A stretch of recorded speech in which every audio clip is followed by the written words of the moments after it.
The realm of trees descends upon the Douluo Continent. Greetings, fellow multiversal adventurers.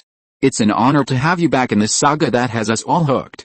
Official channel statement: this story is 100% epic fiction.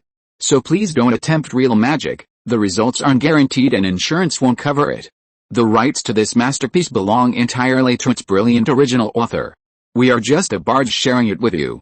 Do you want to keep being part of this amazing community? Join our ninja army of subscribers on YouTube and give this content a like. And for true fans, our Patreon has exclusive ninjutsu waiting for you. Chapter 176. Both master and disciple are in trouble. Xiaogang waited for a long time, and just as he was getting impatient, a guard came out from inside, but judging from his appearance, he was clearly not the same person from before. The guard walked straight up to Xiaogang. "You're the one holding that papal decree, aren't you? I must say, the counterfeit of this token is extremely realistic, even we can't determine its authenticity. However, since your cultivation level doesn't match the tokens, we've temporarily classified it as a fake. If you have any objections, you can ask the token's owner to come and retrieve it personally. If we've made a mistake, we are willing to accept punishment." Xiaogang stared blankly at the new guard. "A fake? Come and retrieve it personally? You've confiscated my papal decree." "Yes, but don't be afraid. The innocent will clear themselves. You just need someone to testify. We actually somewhat believe you, otherwise we would have arrested you now. We can only apologize, your soul power is simply too low." The new guard smiled apologetically and ignored Xiaogang, quietly taking 2 steps back to stand guard. Xiaogang's mind went blank, and it took him a long time to react. He was furious and confronted the guard, demanding an explanation. He was met with silence, but the guard eventually gave a shout to someone nearby and walked into the spirit hall. Xiaogang was overjoyed, thinking the guard wanted him to follow, and tried to run after him, but was stopped by others at the entrance. He tried to force his way in, but the guards each displayed 4 spirit rings, and he fell silent. Just as he was lost in thought, another guard emerged and took his place. Only then did Xiaogang realize that the guard had simply found him noisy. Xiaogang's aura suddenly relaxed, and he became sluggish.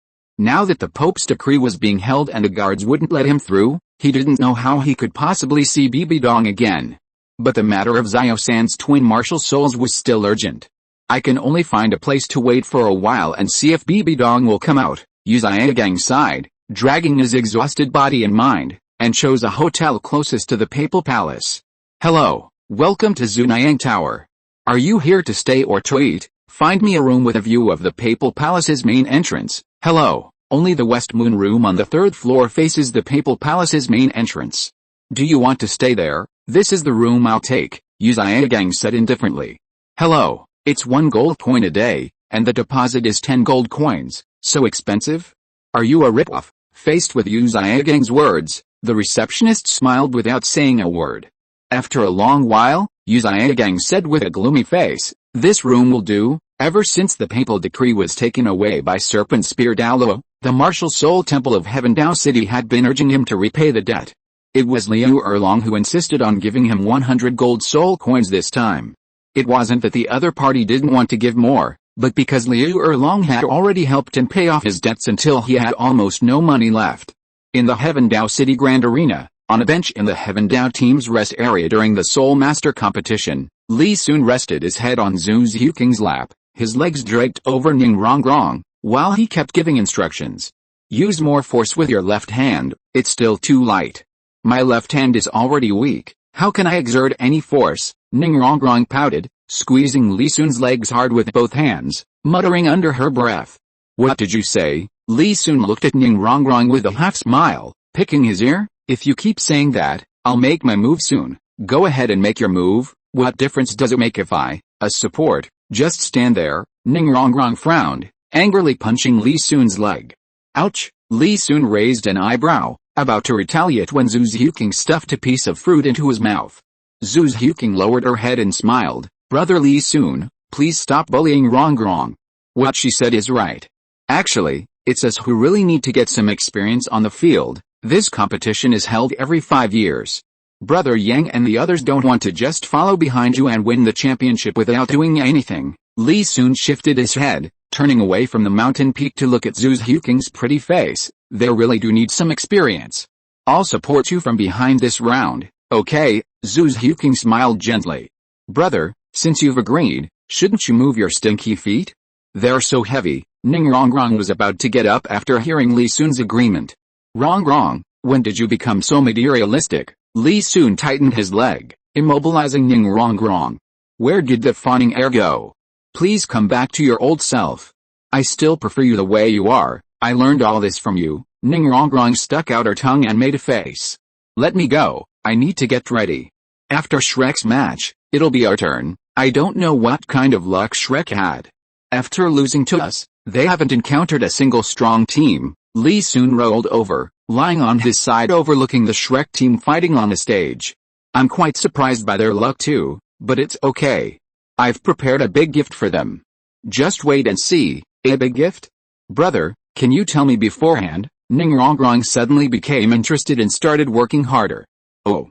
Getting excited now, Li Sun squinted his eyes contentedly, taking a bite of the fruit Zhu Xiuqing fed him. But I won't tell you now, otherwise there won't be any surprise. I don't want to hear it then. Xiuqing, let's go. It's time to go on stage. Ning Rongrong snorted and used all her strength to move Li Sun's leg away. Zhu Xiuqing saw Ning Rongrong run away angrily, covered her mouth and chuckled, then lightly tapped Li Sun's forehead and helped him up. Sigh. Getting more and more cunning, Li Sun sighed.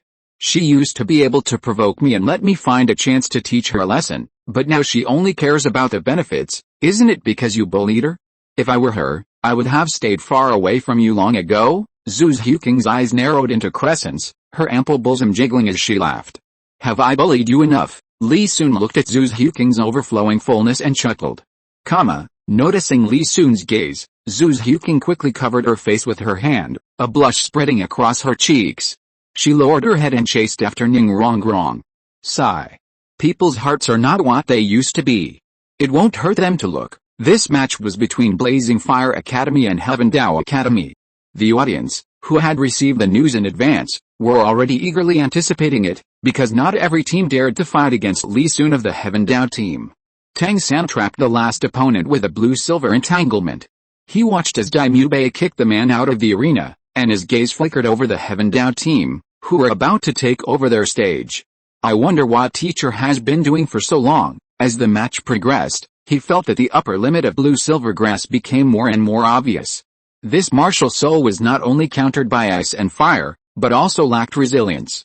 Apart from the fact that he had to take on the pressure of leading Xiao Wu and other reserve team members in the first few matches due to the injuries of the main team members, he now had to take a back seat and control the field when facing slightly stronger teams, leaving the main offensive tasks to Yushai and Heng and Dai Mubei. He felt that if Ma Hongjin hadn't yet obtained his fourth spirit ring, his role in the team might be even lower. Moreover, it wasn't just a matter of the quality of his blue-silver grass. Without the use of hidden weapons, he couldn't think of any way to defeat Li Sun. This was a difference in spirit quality and a chasm in spirit power level. This feeling was terrible. Tang San had never felt so powerless before. Spirit power, spirit power. He remembered that when he used the 8 spider lances to absorb the life force of spirit beasts, it had increased his spirit power.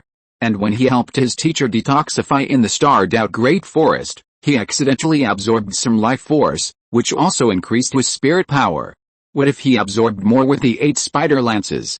That way, even without temporarily repairing the clear sky hammer, his spirit power could increase rapidly. Tang San gazed at the Heaven Dao royal team on the stage, then lowered his eyelids, silently calculating in his mind.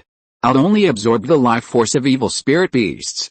As long as I can defeat Li Sun, but this was Heaven Dao City, where could he find spirit beasts? Chapter 177 Du Yan, I don't want to be a support anymore. As the Heavenly Dao royal team stepped onto the arena, the atmosphere, which should have been tense, suddenly became somewhat awkward. Feng Zai Ocean? What are you doing on the arena? Ning Rongrong asked, somewhat puzzled. The other members of the Heavenly Dao team also stared at Feng Zai Ocean with puzzled expressions, making the young man in his 20s blush. Only Li Sun seemed to remember something and didn't seem surprised at all. Feng Zai Ocean rubbed his nose. Our Shanfeng Academy first lost to Leading Academy by accident, and our main team members were still recovering from injuries. Then we lost to Chihou Academy. Now 2 team members are seriously injured and have lost their potential to advance. So after discussion among the team leaders, I was transferred to the Chihiro team. Ning Rongrong was a little surprised and turned to ask Li Sun, can teams be combined in the Soul Master competition? Li Sun walked to Ning Rongrong's side and patted her head. These elemental academies are closely related because they follow the path of limitless Soul Masters. Except for Leading Academy, which is backed by the Blue Lightning Tyrant clan, the other academies have a lot of exchanges. It's not surprising that they can be combined. Besides, he's just a simp. Hearing the word simp, Ning Rongrong looked at Feng Xiaoshan and chuckled. She had heard Li Sun explain the meaning of simp when she was little. Brother Li Sun, if they continue to lose, won't they merge into other elemental teams? Zhu Xiuqing frowned and walked over. Wouldn't it be unfair to the other teams if they joined forces? Li Sun shrugged. They just exploited a loophole. After all, no one expected an academy to give up its honor to someone else. The Blazing Fire team heard the discussions from the Heaven Dao team clearly, but apart from Feng Xiaoshan being somewhat embarrassed, everyone else seemed indifferent. As the referee announced the release of their martial souls, everyone quickly focused their attention, and the arena instantly shone with various colors. The match begins. With the referee's command, the temperature on the half of the arena where the Blazing Fire team was located instantly soared, and sparks flew everywhere. Two support-type Soul Masters used this spark to quickly condense halos above the heads of the other team members. Xiaogang, along with one of his offensive-type team members, received a buff and let out a resounding dragon roar. Flames erupted from his body, and a phantom dragon materialized behind him as he charged fiercely towards the Tiandao team. Immediately following were Feng Xiaoshan and another agility-type member from the Chiho team. Instead of following Xiaogang, they swiftly darted to the sides, forming an arc to flank the Tiandao team. Only Wu remained motionless, standing in front of her two teammates. 9 treasures swirl forth with glazed glass. First is strength, second is speed, third is soul, fourth is defense. With a clear chant, 4 colored rays of light entered the bodies of the Tiandao royal team members. Li Sun rested his hand on Ning Rongrong's shoulder and nodded to the group. No instructions, just do as you please, go. Yang Qianren, feeling the power amplified, grinned. He rapidly spun the soul-breaking spear in his hand, then abruptly stopped and hurled it forcefully at Xiaogang. Taking advantage of the moment before the soul-breaking spear fully exploded, Yang Qianren grabbed the spear's end and used its momentum to propel himself forward. The Shi brothers, Shimo and Shimo, chuckled, summoned their Zuanwu tortoise shells, and quickly moved to the flank of the Heavenly Dao team to intercept the approaching Feng Xiaoshan and his companion. Zhu Qing, I don't want to support anymore. Can you lead me directly to attack the support Soul Masters in the rear of the Blazing Fire team? Seeing Zhu Qing about to attack with her sword, Du Yuyan stopped her in time. Okay, Zhu Qing thought for a moment, then grabbed Du Yuyan's waist, thrusting her sword forward, and the two vanished instantly. A few breaths later, they reappeared before the astonished eyes of the two support Soul Masters of the Blazing Fire team. Resist Fire Ring. Wu was startled, her third soul ring instantly lit up, and a dazzling purple-gold light flashed around her. This light merged with a red light, transforming into a dazzling halo. Zhu Xiuqing and Du Yuyan's vision blurred for a moment before they felt a repulsive force surge onto them, sending them flying. Fortunately, Zhu Xiuqing reacted quickly, catching Du Yuyan a short distance away. Crimson Flame Floss, Du Yuyan, who rarely fought back, was furious that her first attack today had nearly resulted in embarrassment, and her gaze towards Wu changed. It's said that women always make things difficult for other women. Du Yuyan's third spirit ring shone, and tiny sparks shot from her mouth, heading straight for Wu and the two support spirit masters of the Blazing Fire team.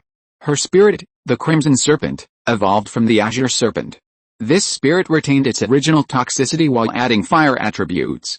Du Yuyan originally thought this flame could only be used to burn away the toxins in her body to strengthen her physique, but she discovered by chance that this fire had another use. However, it was ultimately inferior to offensive spirit masters. This use was only for support or spreading toxins. Sparks, shimmering with light, drifted towards Wu and her companions. Before they were even a short distance away, these sparks exploded and burst into flames, coalescing into a massive fireball that hurtled towards them. Wu's eyes narrowed, and she chuckled. Taking advantage of the moment she and her support Soul Masters retreated, she released another ring of resistance fire.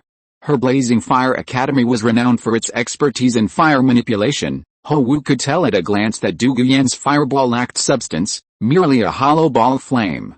However, as she expected, the moment the ring of resistance fire collided with a massive fireball, it instantly disintegrated, turning into wisps of white smoke. How, playing with fire with her blazing fire academy, Ho Wu waved her hand to disperse the smoke around her, about to mock Du Guyan, when she suddenly found her soul power boiling and decreasing at an alarming rate. Immediately afterward, she felt excruciating pain all over her body, as if countless tiny insects were biting her. Her two support soul masters behind her were also suffering. They trembled violently, seemingly enduring something immensely. The smoke is poisonous? Ho Wu was startled and looked sharply at Du Guyan, only to find the other woman smiling at her. Yes, did you think the red dragon was purely fire attribute? Du Guyan chuckled at Ho Wu's surprised expression. Besides, you can't be distracted in battle. Ho Wu froze, then felt a sharp pain in her waist, her vision blurred, and she fell off the stage. Before she could get up, the two support players from the Blazing Fire team collapsed beside her. Zhu Xiaogang stood by the stage, her gaze cold as she looked at the three fallen. Sister Yan, please help them detoxify, you three come here quickly, you'll die if you're too late. Du Guyan slowly walked to Zhu Xiaogang's side and extended her hand to Ho Wu. Ho Wu stood up numbly. She couldn't feel the pain in her body now, only deep regret. She originally thought that no matter how strong Li Sun was, as a plant type, he would be countered by the Blazing Fire team, but she didn't expect to be defeated by Li Sun's team members before she even had a chance to make a move. Chapter 178 The Death of Yu Xianhen. The battle had reached a fever pitch. The Shi brothers, Shimo and Shimo, each stood on one side of the arena, blocking Feng Xiaoshan and another agility-type soul master from the Blazing Fire team. Their martial souls were Zhuangwu turtles, possessing astonishing defensive capabilities and extremely rich combat experience. Feng Xiaoshan tried several times to bypass Shimo but was thwarted each time. Forced into a corner, Feng Xiaoshan prepared to unleash his ultimate move, the Gale 36 consecutive slashes. Unexpectedly, the agility-type member of the Blazing Fire team made a mistake, which Shimo seized upon, knocking him off the arena with a counter-attack, instantly turning the situation into a 2-on-1. While the two might not be a match for Feng Xiaoshan individually, their combined attack forced him to retreat steadily, leaving him no room to build up his power. Li Sun, observing the gradually clearing situation, nodded in satisfaction. Feng Xiaoshan's talent was strong, and his self-created Gale 36 consecutive slashes were impressive, but the Shi brothers were no pushovers either. If he hadn't transmigrated, these two brothers might have still been torturing Xiao Wu in the soul arena. Don't interfere, let me handle this, Yan Qianjin cried out in alarm as he saw Zhu Xiaogang and Du Guyan approaching. His soul-breaking spear swept past a powerful attack-type soul master from the Blazing Fire team, then he turned to face Ho Wuxiang. Their exchange was wide-ranging and wild. Shock, seeing Ho Wuxiang's claws hurtling towards his face, Yan Qianjin quickly raised his spear to defend. With a clang of metal, Ho Wuxiang grabbed the spear. Yan Qianjin's eyes gleamed. He twisted the soul-breaking spear with both arms, forcefully slamming it into the ground as he forced back the claws. The surrounding ground shattered instantly, a ripple spreading outwards. Ho Wuxiang's eyes narrowed, and he leaped backward. Unexpectedly, Yan Qianjin kicked the spearhead and thrust it straight into Ho Wuxiang's abdomen with one hand. Unable to gain leverage in midair, Ho Wuxiang, with his rich combat experience, pressed his two claws against the spearhead as it approached, using the force to retreat a short distance. Stop. We concede. Seeing Yan Qianjin about to attack again, Ho Wuxiang quickly reached out. By this time, the Blazing Fire team had already lost 4 members, while the Heavenly Fighting team was unscathed, and Li Sun hadn't even made a move. Even if they had the advantage against Li Sun, they had no chance of winning. Continuing the fight might cause unnecessary damage and affect the rest of the match. Seeing Ho Wuxiang concede, Feng Xiaoshan sighed. He hadn't expected that even after joining the Blazing Fire team, he could still lose. Brother, the match is over. Ning Rongrong turned her head, looking at Li Sun with her big eyes. Question mark? I know, what's wrong? Li Sun was full of questions. Ning Rongrong pinched Li Sun's waist hard. You know that, why didn't you take your arm off? My shoulder is numb from your weight. Oh. So you don't need protection after the competition, huh? Li Sun chuckled, pinching Ning Rongrong's chubby face and stretching it. I knew you were rebellious a long time ago, He. Brother. I was wrong. Ning Rongrong quickly smiled, her words muffled. At the same time, her small hand rubbed Li Sun's waist. Give me another chance, there are too many people now. I'll deal with you when we get home. At this moment, cheers rang out in the arena. The audience knew Li Sun was strong, but they didn't expect the other members of the Tiandao team to be just as strong. Tiandao Royal Academy is really lucky. In the audience, Xinian, who hadn't been competing today but had come specifically to gather information, frowned. He originally thought Li Sun alone was troublesome enough, but he didn't expect the other members of Tiandao to be so strong as well. If the 7-in-1 fusion technique could still put them in a fight before, it was hard to say now. After all, apart from the two defensive soul masters and that offensive one, everyone in Xiandao seemed quite troublesome. However, troublesome as they were, Xinian wouldn't dare assassinate him, since everyone in Xiandao City knew Li Sun was Ning Fengzi's disciple and the Crown Prince's advisor. Forget it, if we encounter them, we can only admit defeat. Let's deal with the immediate problem first, Xinian sighed, then turned his gaze to the Shrek Academy team, who were also watching the match. The strongest member of the Shrek Academy team is Yu Xianheng, followed by Dai Mubei. Tang-san is actually alright, but his martial soul has a very obvious weakness. He's easily countered by ice and fire. Xinian stroked his chin, a glint of light flashing in his eyes. If we can eliminate them, Kanghu Academy will likely advance. It'll be a good opportunity to make those brats who bullied our Kanghu Academy pay the price. After watching the Xiandao Royal Team's match, the Shrek Academy members walked out of the Xiandao Grand Arena with heavy hearts. Xiao-san, Mubai, you two take them back first. I have some errands to run, Yu Xianheng said, glancing at the sky. The Shrek Seven Devils knew what Yu Xianheng was up to as soon as he said he had errands to run, and their expressions changed. Yu Lingling and Jiangzu snorted, losing all interest in speaking, and turned to leave. Tang San didn't care about such things. He nodded to Yu Xianheng, telling him to come back early, and then left with Xiao Wu, Tai Long, and the others. Only Dai Mubei stood there, his emotions uncontrollable. Come to think of it, it was he and Ma Hongjin who had led Yu Xianheng down this path. But now he and Fatty were crippled, while only Yu Xianheng remained unharmed. A cold glint flashed in Dai Mubei's eyes. They were all Li Sun's enemies, so why were only he and Ma Hongjin injured? If it weren't for the fact that he couldn't take revenge on his own. Seeing Dai Mubei standing there with a shifty look in his eyes, Yu Xianheng realized he had said the wrong thing and gave an awkward smile. Mubei, I really have something to do and need to go out for a bit. I'll be going now. After saying that, Yu Xianheng quickly turned and walked towards another path. There are two people in Shrek Academy who are absolutely not to be trifled with right now, Dai Mubei and Ma Hongjin. Because since these two lost their male dignity, their personalities have changed drastically, and their tempers have become somewhat unpredictable. Especially the fat man, his lust is unusually fierce. He used to suppress it with the help of brothels, but now that he doesn't have that thing, he can only soak at the bottom of the lake every day or use large amounts of ice.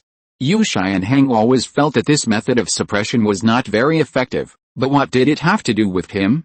Yu Xianheng occasionally looked up at the shop signs on the street, and suddenly his eyes lit up. This is it. But just as he was about to enter the shop, he suddenly felt that the shop was getting farther and farther away from him. What's going on? Yu Xianheng was startled and quickly got into a defensive stance. The once bustling street suddenly became hazy, and in the blink of an eye, it had transformed into a desolate wilderness. Yu Xianheng abruptly turned around, and through the layers of woodland, he could vaguely make out the walls of Xiandao City. Tisk tisk, such poor vigilance. Just a talent in name only, a faint voice echoed from all around, tinged with a cold laugh. Then, an old man in white slowly appeared. Xinian, Yu Xianheng was startled. What do you want? Naturally, I want you to disappear from this world, Xinian smiled calmly. I am the direct descendant of the Blue Lightning Tyrant clan, the grandson of Yu Yuanzhen. Do you dare to lay a hand on me? Yu Xianheng's heart tightened, and spirit rings appeared beneath his feet, preparing for a desperate fight.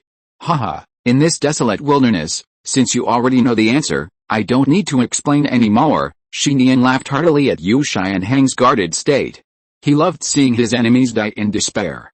Go ahead and scream, no one will bother us or no, haha. After an unknown amount of time, Xinian emerged from the woods, chuckling and humming a little tune. Tisk tisk, I didn't know you had such a perverted hobby. Chapter 179 The Beggar's Edition of Illusion. Who? A sudden voice, coming from the desolate wilderness, startled Xiaogang. It's no wonder he was afraid, as a soul saint, and in this carefully chosen location, to be watched for so long without being noticed speaks volumes about the newcomer's cultivation. Who I am is unimportant, what matters is that you've committed a crime. Poison Douluo descended slowly from the sky with a smile.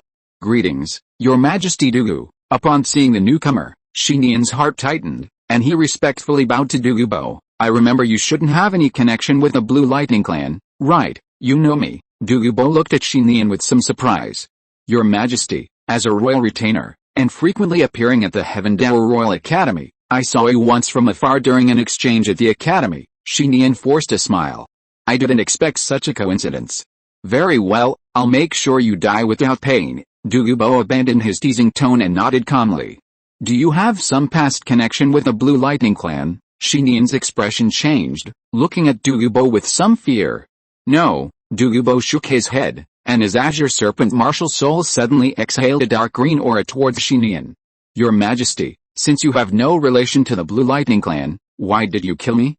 Was it merely out of a sense of justice? Xiaogang was horrified and summoned his martial soul to prepare to resist, but the sudden immense pressure slowed his movements for a moment.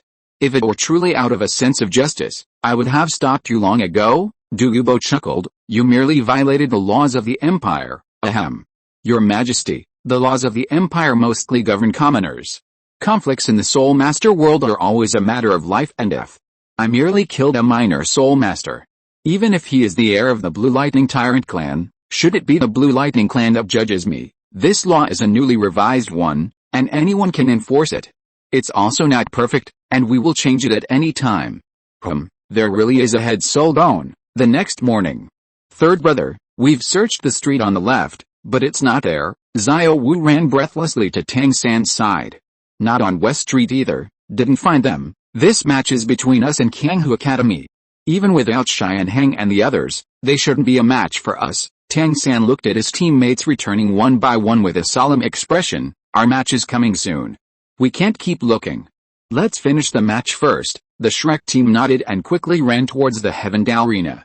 Because it was the last 10 days of the preliminaries, the Heavendale Arena was packed with people. The next match is between Qianhu Academy and Shrek Academy. As the referee finished speaking, the Qianhu team slowly entered the arena. However, to their surprise, the Shrek team hadn't arrived yet. This situation not only surprised them, but also the referee and the audience. After waiting for a while, until the referee was getting a little impatient, the Shrek team finally ran into the arena, panting. Haha, I thought you were scared. The captain of the Qianhu team laughed contemptuously. The others chimed in with their mocking remarks. That's right, if you're too scared to compete, just admit defeat already. You're wasting everyone's time. I'll make sure you're not laughing later, Mo Hongjin said. A savage glint in his eyes and a cold smile playing on his lips. He hadn't played recently because he needed to suppress his evil fire, and since Yu Xiaogang wasn't around today, he'd let him have some fun. Don't rush, you'll see soon enough, Xiao Wu said, glancing at the Qianhu team with a light snort. Both sides released their martial spirits, and the match began. As the referee's words fell, all 14 players revealed their spirit rings. Seeing the Qianhu team's spirit ring configuration, Mo Hongjin whistled disdainfully. Oh. I thought you guys were really strong, but only your captain is a soul master. What are you so arrogant about? Exactly, I thought you were a strong team, even using people with less than optimal spirit ring configurations as members, Xiao Wu said dismissively. Hell, you can only laugh now, the Qianhu team captain sneered, quickly stepping into a six-pointed star formation with his teammates. Then, the seven raised their gem-encrusted spirits, and a dazzling light instantly illuminated the entire arena. What are they doing? Dai Mubei frowned, about to attack. Mubei, don't be impulsive. Since they dare to so openly gather their power in front of us, how could they be without a backup plan? Be careful not to fall into their trap, Tang San said in a deep voice, frowning at the dazzling light before him. Just as Tang San finished speaking, the six-pointed star formation of Qianhu Academy suddenly burst forth with a seven-colored radiance. The radiance, centered on the spirit of the Qianhu Academy captain, formed a massive pillar of light that shot into the sky, instantly enveloping the entire arena. Seeing this, The tens of thousands in the heavenly Grand Arena erupted in uproar, because seeing this pillar of light reminded them of Li Sun's towering vine. Of course, some knowledgeable individuals recognized it as a fusion technique and were immediately shocked. Li Sun was also sitting in the audience. When he saw this massive pillar of light, a strange expression appeared on his face. "Brother, what kind of skill did they use?" "I can't see anything," Ningrong frowned, looking at the misty arena. "It's called the 7-in-1 fusion skill. Just think of it as a basic version of our soul fusion skill," Li Sun said, stroking his chin and recalling the skill's effects. If they experience this, will they become immune to our soul fusion skill in the future?" Ningrong asked, slightly worried. Zhu Huqing also curiously leaned over. She only knew the name of Li Sun and Ningrong's soul fusion skill, but didn't know its effects. Seeing the two looking at him curiously, Li Sun pondered for a moment. "The reason I said their 7-in-1 spirit fusion skill is a beggar's version is based on the effects and rules of the spirits. Wrong. The strongest point of our spirit fusion skill is that everything originates from the degree and flow of time of real events. It's different from illusions created out of thin air. Those who enter our illusion will experience the real process of growing up from infancy in an instant, and then enter the illusion at the time point required." Li Sun grinned. "Take this competition for example. If Shrek Academy is left with a shadow by Kanghu Academy, then when they enter our illusion, they will experience the entire process of arriving at this competition again, and then branch out based on this time point. Because everything originates from the deduction after real events, it is not easy for them to escape. Furthermore, our spirit fusion skill can complete a cycle in 1 second, within the pillar of light, on the arena." Tang San and the others within this range had already entered the illusion created by the Kanghu Academy members. Chapter 180 Fierce Devouring. The clamor of 80,000 spectators gradually faded, their figures disappearing into nothingness. In the eyes of the Shrek Academy members, the arena had transformed. Tang San watched the slow changes around him, a flicker of confusion in his eyes. He didn't know if he was dreaming. Looking at the familiar cliff beneath his feet, Tang San suddenly wondered if Douluo Continent was a dream, or if this place, Ghost Sorrow, was a dream. He glanced down at his Tang sect attire. "I remember I was clearly in the Soul Master competition arena. How dare you steal our sect's Zhuangdian treasure record? This is a heinous crime." A Tang sect elder, whose memory was hazy, glared at him angrily. "The Tang sect raised you as an orphan, providing you with food, clothing, and skills. Is this how you repay the sect?" Angry shouts echoed in Tang San's mind, and hateful gazes rained down on him. "Elders, listen to me," Tang San cried out in panic. A muffled rumble of thunder sounded, and the Tang clan elders glared angrily. In the pitch-black night, one man-eating demon after another rushed forward, smashing his flesh piece by piece. Tang San felt a sharp pain, but realized he wasn't dead. He frowned slightly, sensing something was wrong. Based on his experience, it was impossible for him to be alive in this state. "Wait! I'm in the middle of a competition." Just as Tang San realized something, his vision suddenly changed. The scene shifted to the streets of Soto City at night, and Xiao Wu and the Shrek 7 devils were walking towards him.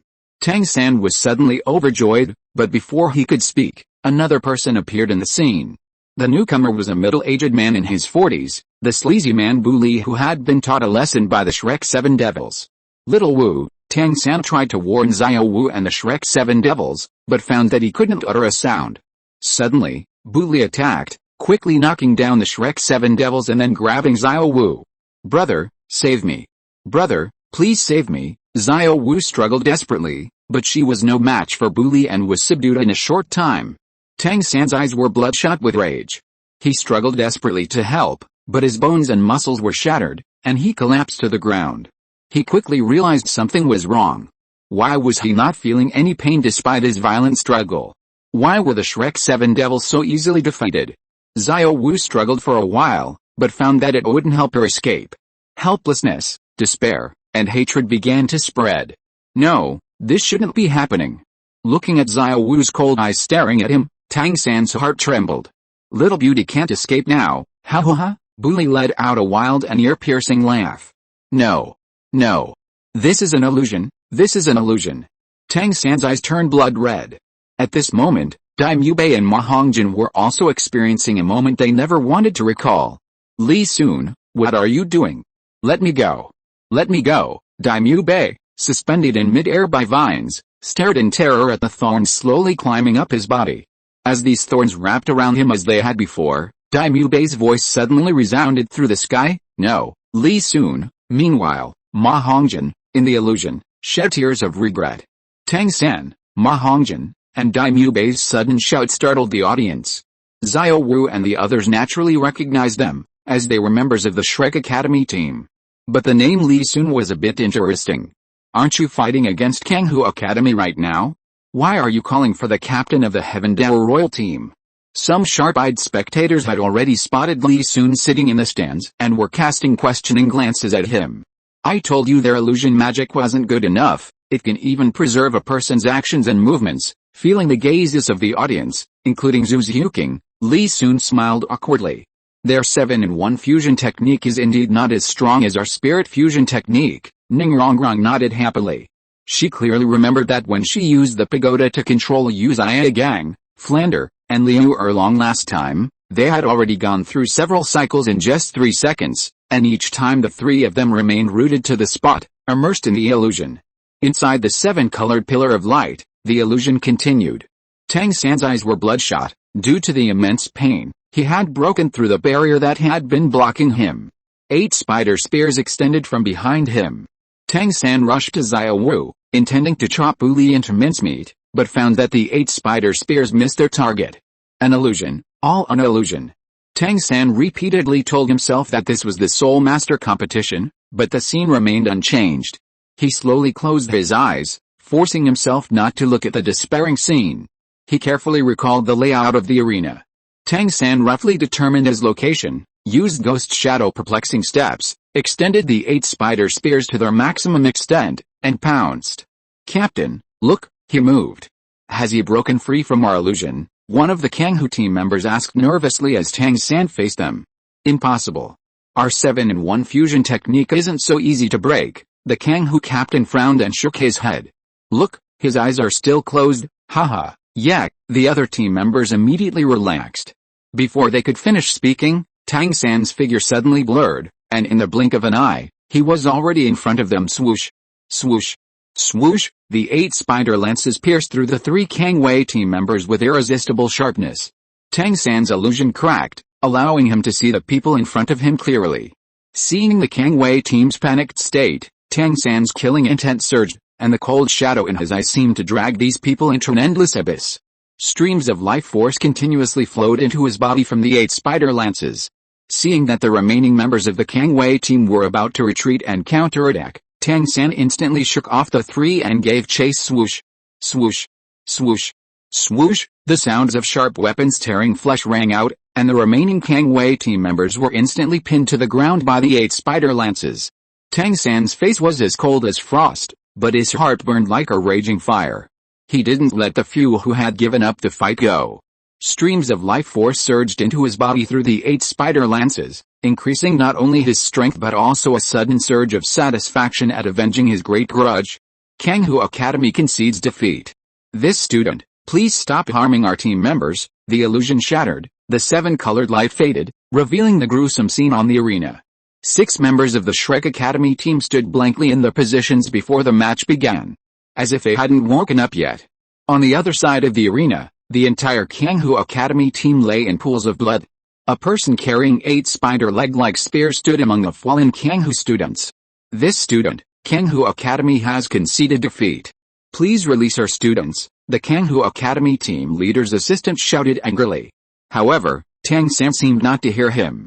Chapter 181. Do you understand social etiquette? Student, I don't care what happened, but please restrain yourself. If someone dies, it will be a loss for Shrek Academy. You don't want your academy to be disqualified because of this, do you? Seeing that the assistant instructor from Kanghu Academy's persuasion was ineffective, the referee in charge of the match instantly came to the arena, looking at Tang San with a serious expression. Xiao San, what are you doing? Flander also came to the arena with a serious expression. I don't care what happened on the field, don't be impulsive. After all, what you're doing now concerns the entire Shrek team. Tang San gave Flander a cold look, thought for a moment, and then put away the 8 spider lances. I was just helping them detoxify. If I hadn't cleaned them up in time, their lives would have been in danger. It's just that you interrupted me. If you don't believe me, you can test it yourselves, but I can tell you that no one but me can cure this poison." Upon hearing this, the referee and the assistant instructor from Kanghu Academy immediately came up to check, and soon called over some other people to test as well. At this moment, Liu Erlong also walked onto the arena.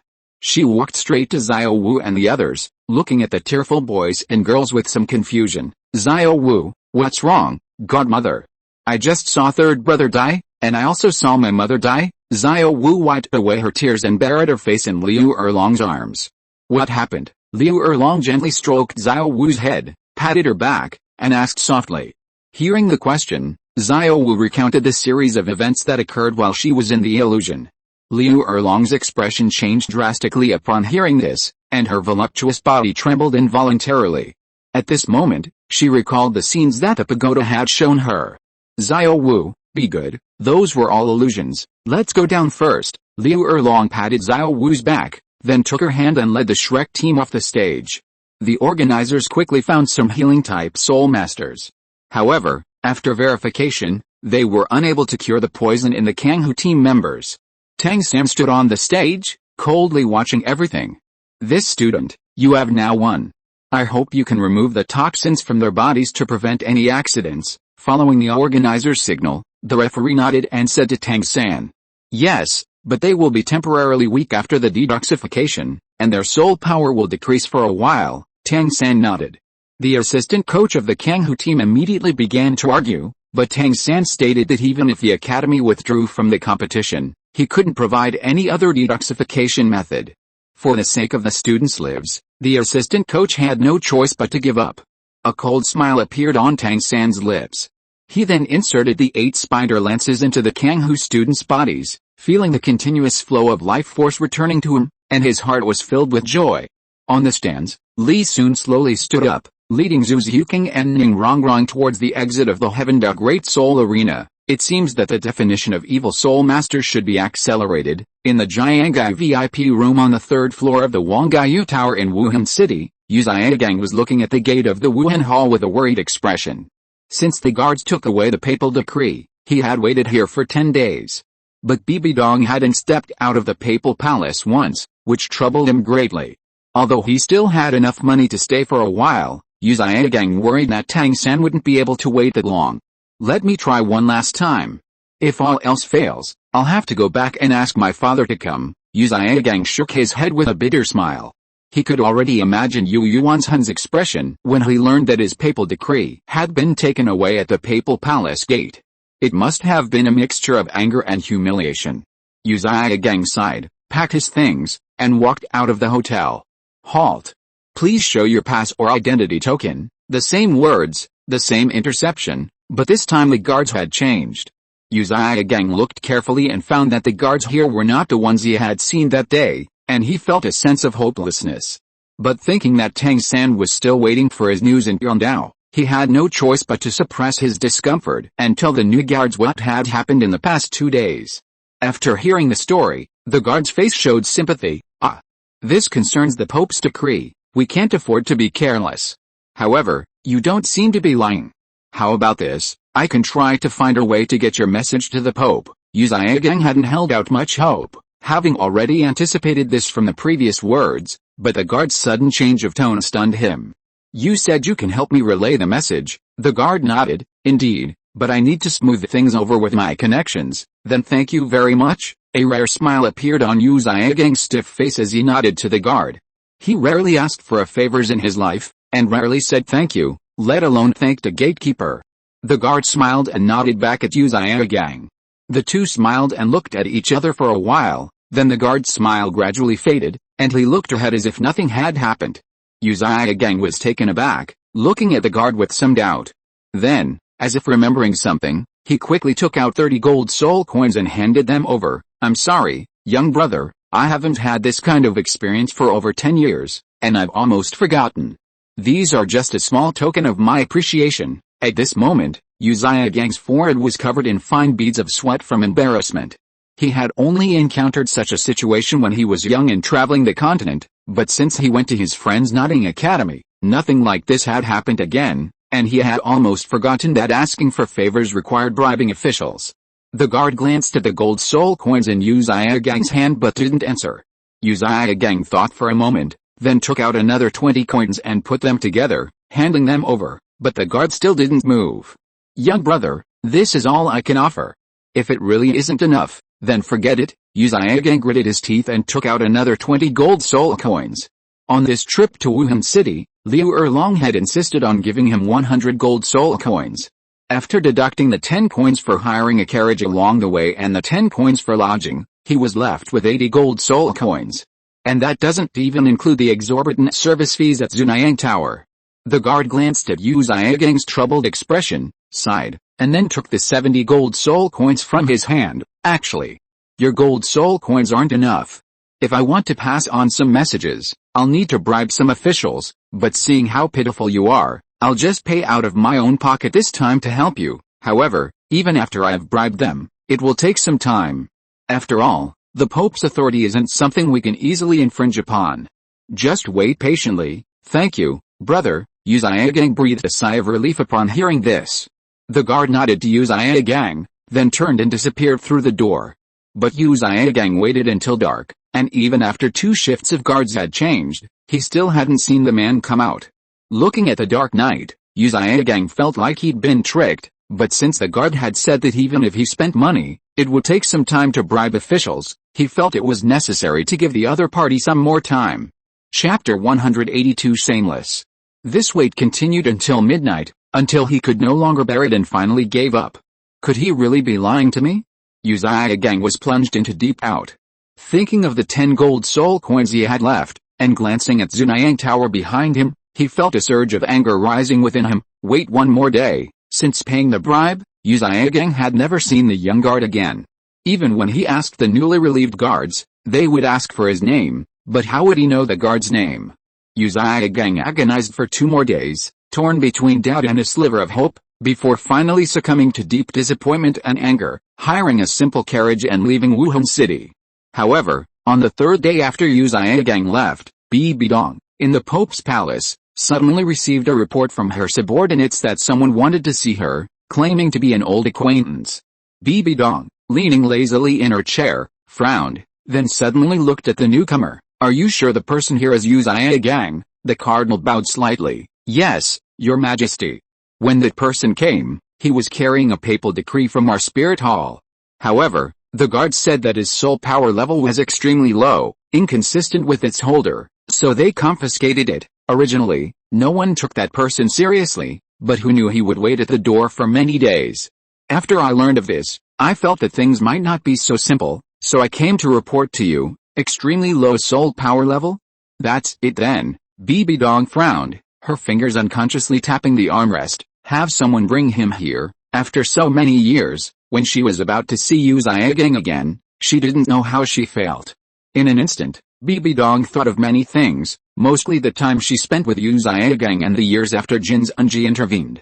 Bibi Dong quickly cleared her mind. Given Xiaogang's personality, he would never come to me unless something is wrong, especially not with a papal decree. The only papal decree Yu Xiaogang could access was the one from the Blue Lightning Tyrant sect, but given his conflict with his family, how could he possibly have obtained Yu Yuansun's token? Just as Bibi Dong was pondering Yu Xiaogang's intentions, the cardinal from before rushed back. "Your Majesty." The guard said that the man waited for many days, but realizing there was no hope, he left a few days ago. "All right, you may leave now." Bibi Dong's expression flashed, and she waved to the people below, slowly standing up after they left. She was right. Given Xiaogang's pride, he would never lower himself to bow to his sect and beg her unless it was something extremely important, let alone wait for her outside the papal palace for so many days. Bibi Dong pondered for a moment, then summoned someone. "I heard that Emperor Xi is seriously ill. As the Pope of the Spirit Hall, I must go and offer my condolences, and also check on the advancement level of this Soul Master competition. Have your people prepare accordingly, at the 7 Treasure Glazed Tile School's headquarters in Heavendao City." Wrong. This is a 30,000-year-old gem-type soul bone. This type of soul bone is most suitable for support and environment-type soul masters. Although its age is relatively low, it is the most precious head soul bone. Consider whether you want to absorb it. Li soon pointed to the soul bone that Xinian had exploded on the table. These past few days, he had Douluo keep an eye on Xinian to see if he would make a move against him. This wasn't Li soon being narcissistic. After all, Xinian seemed quite interested in the Kanghu team. As for why he hadn't struck first, it was because Li soon was interested in this person and wanted to see if Xinian would still go to Shrek Academy if he didn't come looking for him. After so many incidents, Tang Hao became even more attentive to protecting Tang San. To prevent Xinian from becoming a casualty, Li soon specifically told Douluo that if he discovered Tang Hao, he should step forward first and offer a small favor to retrieve Xinian's soul bone. However, the other party was targeting Yu Xianheng. Although Xinian had rendered meritorious service, Li soon would not allow the Heavenly Dao Empire to have someone who could kill whomever he wanted. Wow, so beautiful. Ning Rongrong's eyes sparkled as she looked at the soul bone on the table. Zhu Xiuqing and Du Yan, hearing this, also curiously gathered around. Both of them possessed head soul bones, with Zhu Xiuqing's being a 50,000-year-old three-eyed demon fox skull. Even so, it couldn't diminish their love for soul bones. After all, these things were incredibly precious. Ning Rongrong carefully picked up the soul bone, examined it closely for a while, but then became conflicted. She felt that since listening to Li Soon's words, she had become somewhat greedy, constantly thinking about using soul bones to increase her soul power level later when her own level was higher. As a support-type soul master, her cultivation speed was too slow. She was only at level 43 soul power. Li Soon was at level 54, Zhu Xiuqing at level 48, and even Du Yan was at level 46. While this was partly due to Ning Rongrong not absorbing a soul bone, she didn't want to fall too far behind. Ning Rongrong made up her mind and smiled at Li Soon. Brother, I want to absorb one. Okay, then absorb it now. If you're late, I won't take you to the battle with Xianshu Academy tomorrow, Li Soon joked with a smile. The atmosphere in a conference room at Shrek Academy was oppressive. Yu Yuansun, Flander, Tang San, and all the other core members of Shrek Academy wore solemn expressions. Dean, I've searched all the brothels and clubs we frequent in Xiandao City, but they all said they didn't see Yu Xianheng that night, Mo Hongjin said awkwardly. I've also searched some secluded private clubs and high-end hotels, but nothing, Dai Mubei said calmly. Tang San and Xiao Wu remained silent. They went searching together, but only in places like streets and parks, nothing worth mentioning. Look at the places you found. Yu Yuansun's eyes widened, and he slammed his hand on the table, shattering it instantly. Liu Erlong, Flander, you don't even care if your students go to brothels and entertainment venues? Is this how you educate your students? Flander dared not provoke Yu Yuansun at this moment and immediately fell silent, feigning death. Uncle, I didn't know Xianheng would go to places like that, Liu Erlong said, somewhat at a loss. The Shrek students hadn't been with Blue Lightning Advanced Academy for very long, and they were led by Yu Xiaogang and Flander, so she hadn't paid much attention. You don't know? Yu Xianheng, your nephew, has come to your place, and you say you don't know. Yu Yuansun's anger flared instantly, glaring fiercely at Liu Erlong. Is Xiaogang the only one you care about? Didn't I tell you two to stay away? Not only are you bringing shame to the family, but you're even engaging in incestuous relations in front of so many students. Don't you know any shame? It's no wonder Yu Yuansun was furious. The Blue Lightning Tyrant sect was already suffering from a decline in talent. Although Yu Xianheng wasn't exceptionally talented, he was one of only two who could be considered capable for the next generation. Now that Yu Xianheng was missing, if something were to happen to Yu Xiangxin, he couldn't even imagine what the future of the Blue Lightning Tyrant sect would be like. Liu Erlong's face turned deathly pale when she heard Yu Yuansun accuse her of being shameless. She never expected her uncle to say such a thing about her. If you are listening to this novel on a channel other than Fanfic World, it means it was downloaded and re-uploaded without effort. We warmly invite you to visit our channel, Fanfic World. There you will find the original version of this story and many other novels of various genres. We look forward to seeing you dive into a world of incredible novels. Chapter 183 Dog meat is not fit for a banquet. I'll stay away from Xiaogang from now on. Is uncle satisfied now? Liu Erlong's face was drained of color, her eyes filled with tears. She struggled to her feet, gripping the armrest of the chair.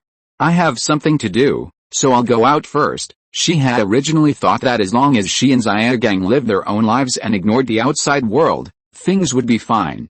But every time this happened, things would exceed her expectations. This was the second time she had been insulted since Yu Yuanzhen arrived. From disgracing her father and uncle to now being called shameless, the successive humiliations had reached the limit of Liu Erlong's mental endurance. Flander felt a pang of pain in his heart as he looked at Liu Erlong like this, but at this moment, he had neither the position nor the power to say anything to Yu Yuanzhen. What? Your nephew has been missing for 2 or 3 days, and it's not as important as your own affairs as his aunt. Yu Yuanzhen narrowed his eyes and smiled coldly. You'd better pray that Xianheng is alright, otherwise I'll have Yu Luomian come and talk to you. Uncle, you don't need to find my father. I won't associate with Xiaogang anymore. 2 lines of tears slid down Liu Erlong's face. Then, ignoring everything else, she lowered her head and ran out of the conference room. Silence. The entire conference room was so quiet you could hear a pin drop. Senior Yu Yuanzhen, let's discuss Xianheng's matter first. Seeing the oppressive atmosphere, Tang San touched his nose and said to Yu Yuanzhen. The others quickly echoed, yes, senior, Xianheng's matter is the most important right now. Do you think Xianheng might have been kidnapped? Mo Hongjian's eyes flashed. What do you mean? Did Xianheng offend someone? Hearing Ma Hongjian's words, Yu Yuanzhen temporarily put aside the matter of Yu Xiaogang and Liu Erlong. As one of the top powers on the continent, they naturally have no shortage of enemies and sects who want them down. However, when it comes to assassinating or kidnapping the seedlings of sects, everyone tacitly avoids such actions. This is because such an act is like Pandora's box. Once opened, every sect and family will live in constant fear. Dai Mubei reacted quickly, immediately saying upon hearing Ma Hongjian's words, if Yu Xianheng has any enemies these years, it's only Li Sun of the 7 Treasure Glazed Tile School. Hearing the two's blatant provocation, Flander frowned but said nothing. While the 7 Treasure Glazed Tile School wouldn't stoop to such a level, they were indeed enemies to everyone present, including Yu Xianheng. Tang San, Xiao Wu, and the others remained silent, but their attitude was clear.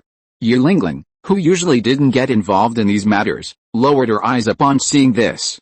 Although the 7 Treasure Glazed Tile School and the Blue Lightning Tyrant School have had some conflicts in recent years, Ning Fengzi's sensible nature wouldn't lead to such a serious situation. Yu Yuanzhen's eyes flickered, taking in the various expressions of everyone.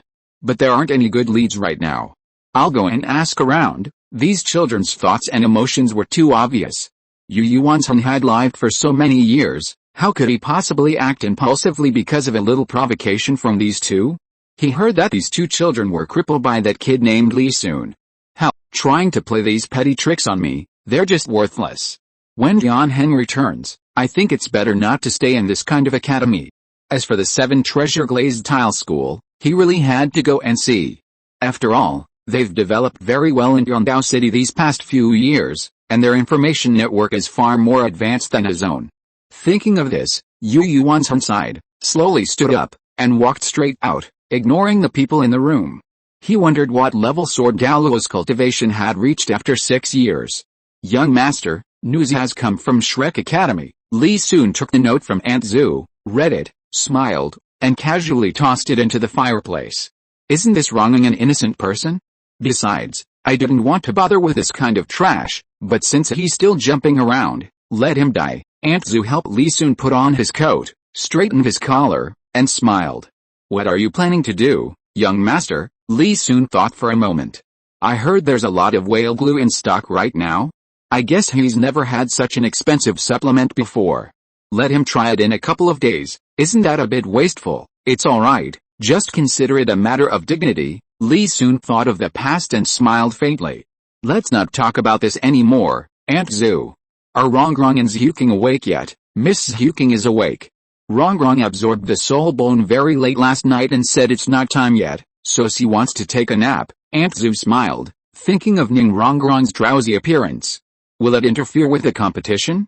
Should I go and wake her up again? Li Sun glanced at the time and realized it was still a few minutes before wake-up time. No need, Aunt Zhu. If you go to wake her, there probably won't be enough time. I'll go wake her. Li Sun walked out of his room, went to the door next door, calculated the time, and pushed open the door just in time. Wrong, it's time to get up, isn't it just now? Brother, let me sleep for 2 more minutes, I'll count to 3, just 2 minutes. 3, Slap slap slap. What? I think you just want to beat me up. Heavenly Da Grand Arena. At this moment, the 7 beauties of the Xianshu team were already waiting on the stage. They were wearing blue team uniforms, each one youthful and beautiful, occasionally eliciting loud shouts from the men and women in the arena. However, before this lively scene could last long, it was broken by Li Sun and his group. Through more than 20 consecutive victories, Li Sun's team had firmly planted the seeds of victory in the hearts of the people of Heavenly Dao, and even the 7 treasure glazed tile school team uniforms and figurines were selling like hotcakes.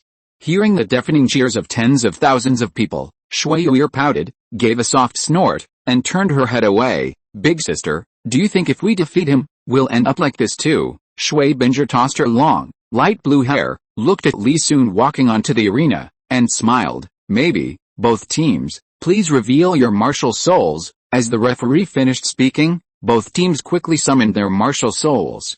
Shui Binger from Xianshu Academy Team, Level 43 Controlled Type Battle Soul Master. Li Sun from Xiandao Royal Team, Level 54 Controlled Type Battle Soul King. Li Sun looked at Shui Binger, who had been staring at him since the beginning, with a puzzled expression.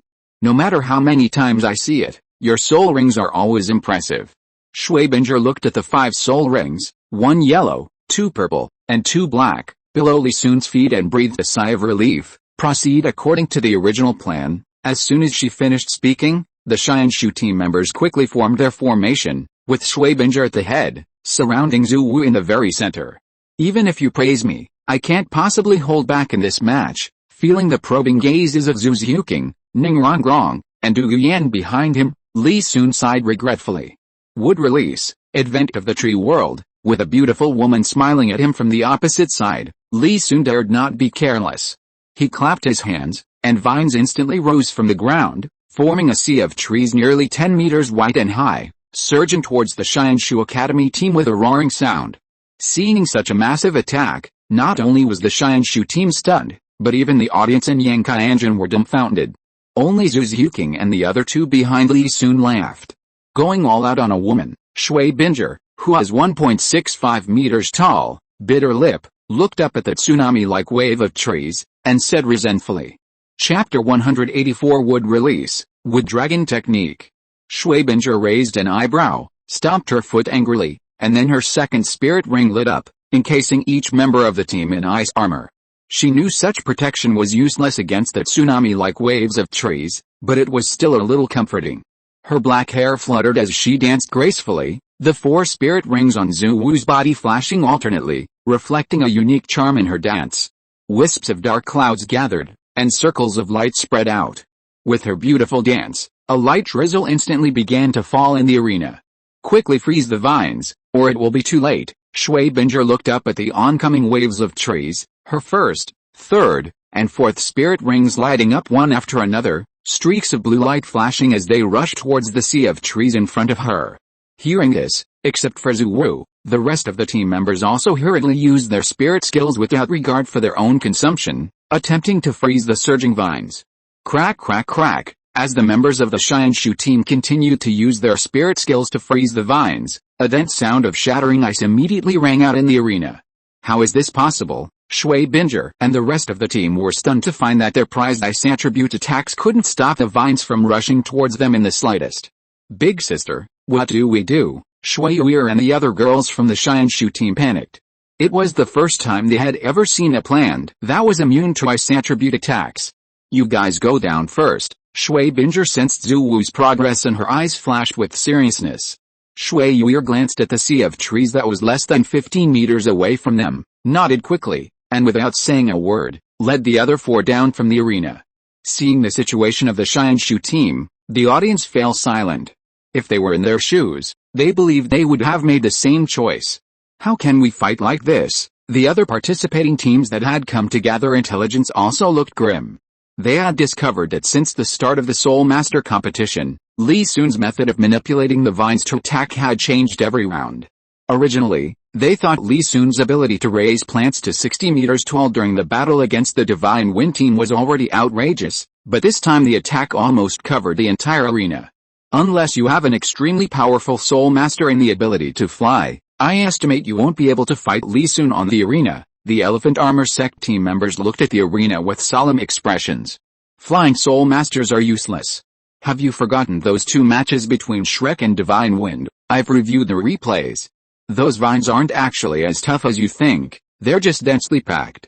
If we could assemble a team mainly focused on offensive types, we could still fight them. Fang Xiaogang felt a little embarrassed when someone next to him used him as a failure example. Of course, it would be best if our soul power level was similar to Li Sun's, but right now we're simply being crushed by his level. How, if we had a soul king among us, would we still be sitting here observing the opponent's weaknesses? Hearing these people analyzing this and that, someone scoffed dismissively.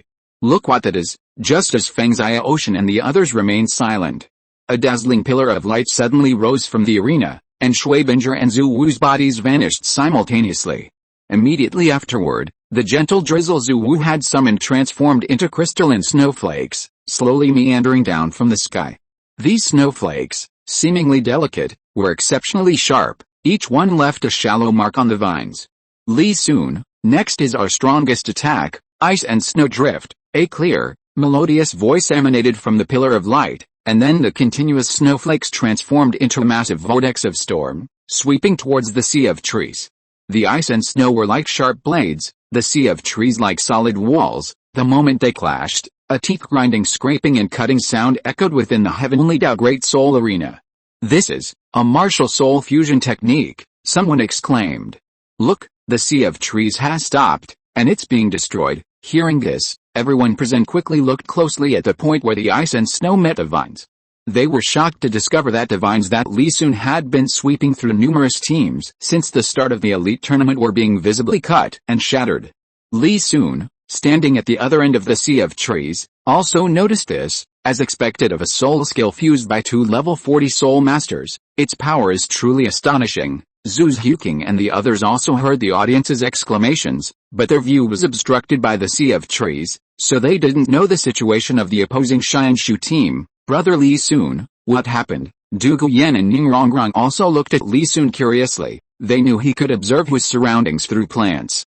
Qian Renxue used a soul fusion skill, it's very strong. Li Sun turned to look at everyone. There might be danger ahead, you should all go down first. Ning Rongrong was immediately startled upon hearing soul fusion skill. She now understood soul fusion skills all too well, and the power that even Li Sun found strong was unimaginable. Without delay, she quickly told everyone to leave. Just as Zhu Xiaogang and the others were about to run off the arena, a chilling aura swept through the forest of trees, causing them to shiver. Immediately afterward, a resounding phoenix cry rang out from the side of the Qian Renxue team, followed by a 7-meter-long, ice crystal blue phoenix appearing out of thin air.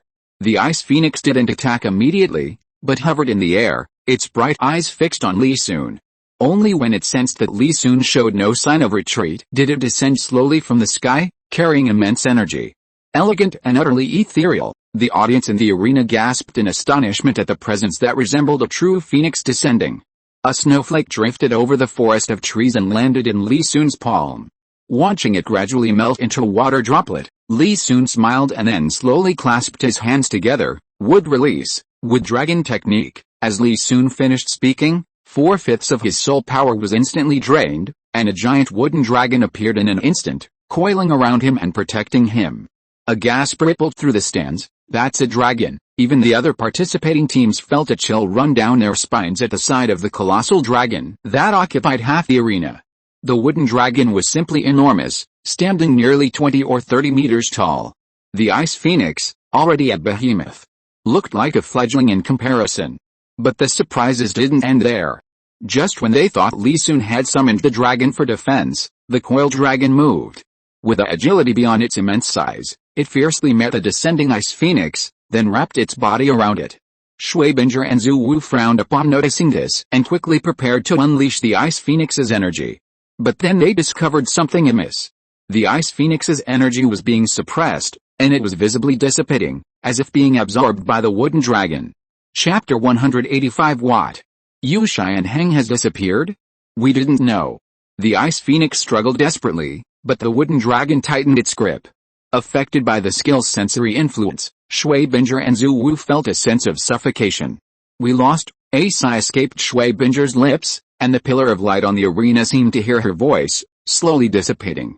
The ice phoenix, entangled by the dragon, seemed to sense its master's helplessness, letting out a mournful cry before transforming into a cloud of icy mist that drifted into the air.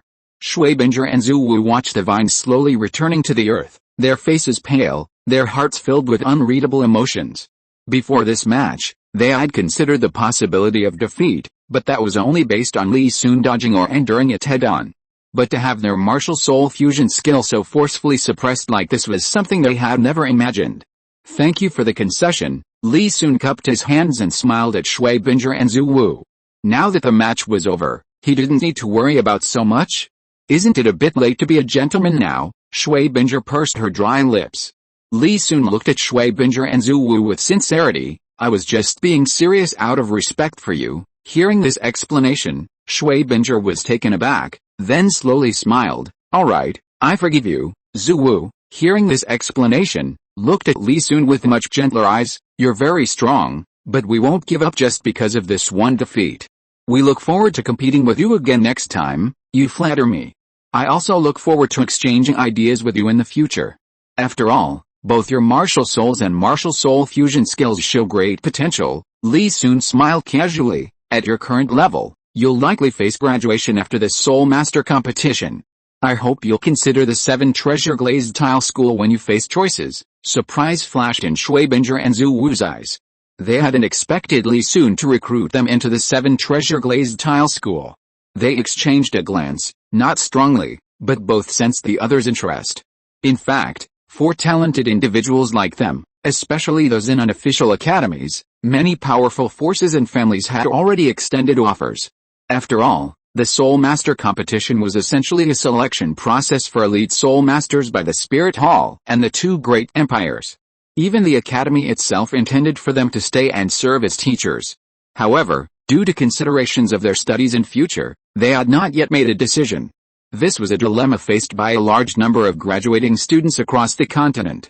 Can we go back and discuss this? Shuibinger thought for a moment, then asked the question she was concerned about. But I'd like to ask first, what kind of treatment can your 7 Treasure Glazed Tile School offer us? Naturally, the treatment of top-tier core disciples. Li Sun's eyes lit up when he saw an opportunity. You are currently a level 40 Soul Master, and you still have a lot of room for growth in the future. One of the benefits is helping you increase the age of your soul rings. I don't know if you've heard of whale glue, but the 7 Treasure Glazed Tile School can help you consume it to its maximum potential, through years of acquisitions and arrangements. The 7 Treasure Glazed Tile School not only stored a large amount of whale glue, but also established numerous acquisition points in coastal cities. The other effects of whale gelatin besides its aphrodisiac properties have long been known, and the 7 Treasure Glazed Tile School has become its largest supplier. Reached the upper limit, Shuibinger and Zuwu were taken aback.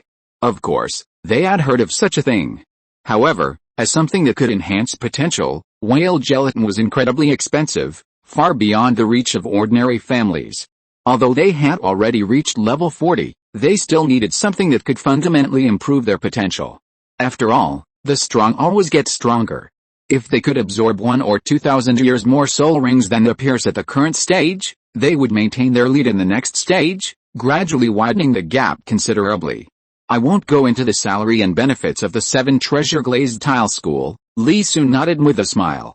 For geniuses like you, I can promise that before you reach level 90, each of you will be provided with a 10,000-year soul bone. Shuibinger and Zuwu exchanged glances, both noticing the shock in each other's eyes. They had never heard of a force on the continent that offered 10,000-year soul bones as a form of compensation. Was the wealthiest sect on the continent really this extravagant? After a moment of silence, Shuibinger spoke with some difficulty. Li Sun, the offer you made is truly astonishing, but I can't just agree rashly. Could you give us some time? Of course, after all, this concerns your future paths. It's normal to consider it carefully. Li Sun nodded, showing no sign of urging or rushing. Thank you. Shuibinger and Zuwu smiled at Li Sun and slowly walked off the stage. Brother, I saw you laughing so happily just now. What were you talking about? Amidst the wave of cheers, Ninjutsu quickly ran to Li Sun's side, looking at him with a suspicious gaze. Nothing, I just wanted to invite them to join the 7 Treasure Glazed Tile School. Seeing this look, Li Sun smiled and reached out to ruffle Ninjutsu's hair. This answer really left Ning Rongrong speechless. After leaving the Heaven Da Grand Soul Arena and returning to the Seven Treasure Glazed Tile School's headquarters, Li soon heard that Yu Yuanzhen, the sect master of the Blue Lightning Tyrant sect, had come to visit. Li soon wasn't surprised by this. After all, his feud with Yu Xianheng had been going on for many years, and it was normal for him to be a suspect now that Yu Xianheng was missing. Little Sun is back from the competition. How is it? Ning Fengzi smiled when he saw Li Sun. Xianshu Academy is very strong. I was lucky to win. Li Sun gave a brief greeting to everyone in the reception room, then found a corner to sit down and listen. Yu Yuanzhen's eyes flickered when he saw Li Sun, then he sighed. I didn't expect that a few years would pass in the blink of an eye. The child who was so small back then has grown up to be so big now. Sect Master Ning is truly blessed. Your sect's twin stars are actually not inferior either. Sect Master Yu, you don't need to be envious of me. Ning Fengzi chuckled. His words were modest, but his face showed an arrogance that did not match his words. Alice. What twin stars? Now my Blue Lightning Tyrant sect is probably only left with one shining star. Yu Yuanzhen looked bitter and sighed repeatedly. Oh? Has something happened? Ning Fengzi was taken aback, his brows furrowing slightly as he asked cautiously. Sword Douluo, Bone Douluo, and Poison Douluo also cast curious glances at him. Yu Yuanzhen surveyed the room, taking in everyone's reactions, but found nothing unusual. His sigh deepened. Xianheng has disappeared. I've searched the entire Heaven Dao city these past few days, but haven't found any trace of him. What? Yu Xianheng has disappeared. Upon hearing this, everyone from the Seven Treasure Glazed Tile School was stunned. Even Li Sun's brows furrowed. The atmosphere became slightly tense. Ning Fengzi remained silent for a moment, then frowned and looked at Yu Yuanzhen. Sect Master Yu, do you suspect that Yu Xianheng's disappearance is related to the Seven Treasure Glazed Tile School? Chapter 186. Is Yu Xiaogang more important or Qian Renxue? Yu Yuanzhen carefully observed Ning Fengzi's expression, then glanced at Li Sun. He noticed that everyone in the reception room wore a look of surprise. Sect Leader Ning, please don't misunderstand. I have no intention of doubting your sect. I am only here to borrow your local influence to see if you can help me find Xianheng's whereabouts. Yu Yuanzhen shook his head with a wry smile. Having lived for so many years, he wouldn't be easily swayed by Ma Hongjian's provocations.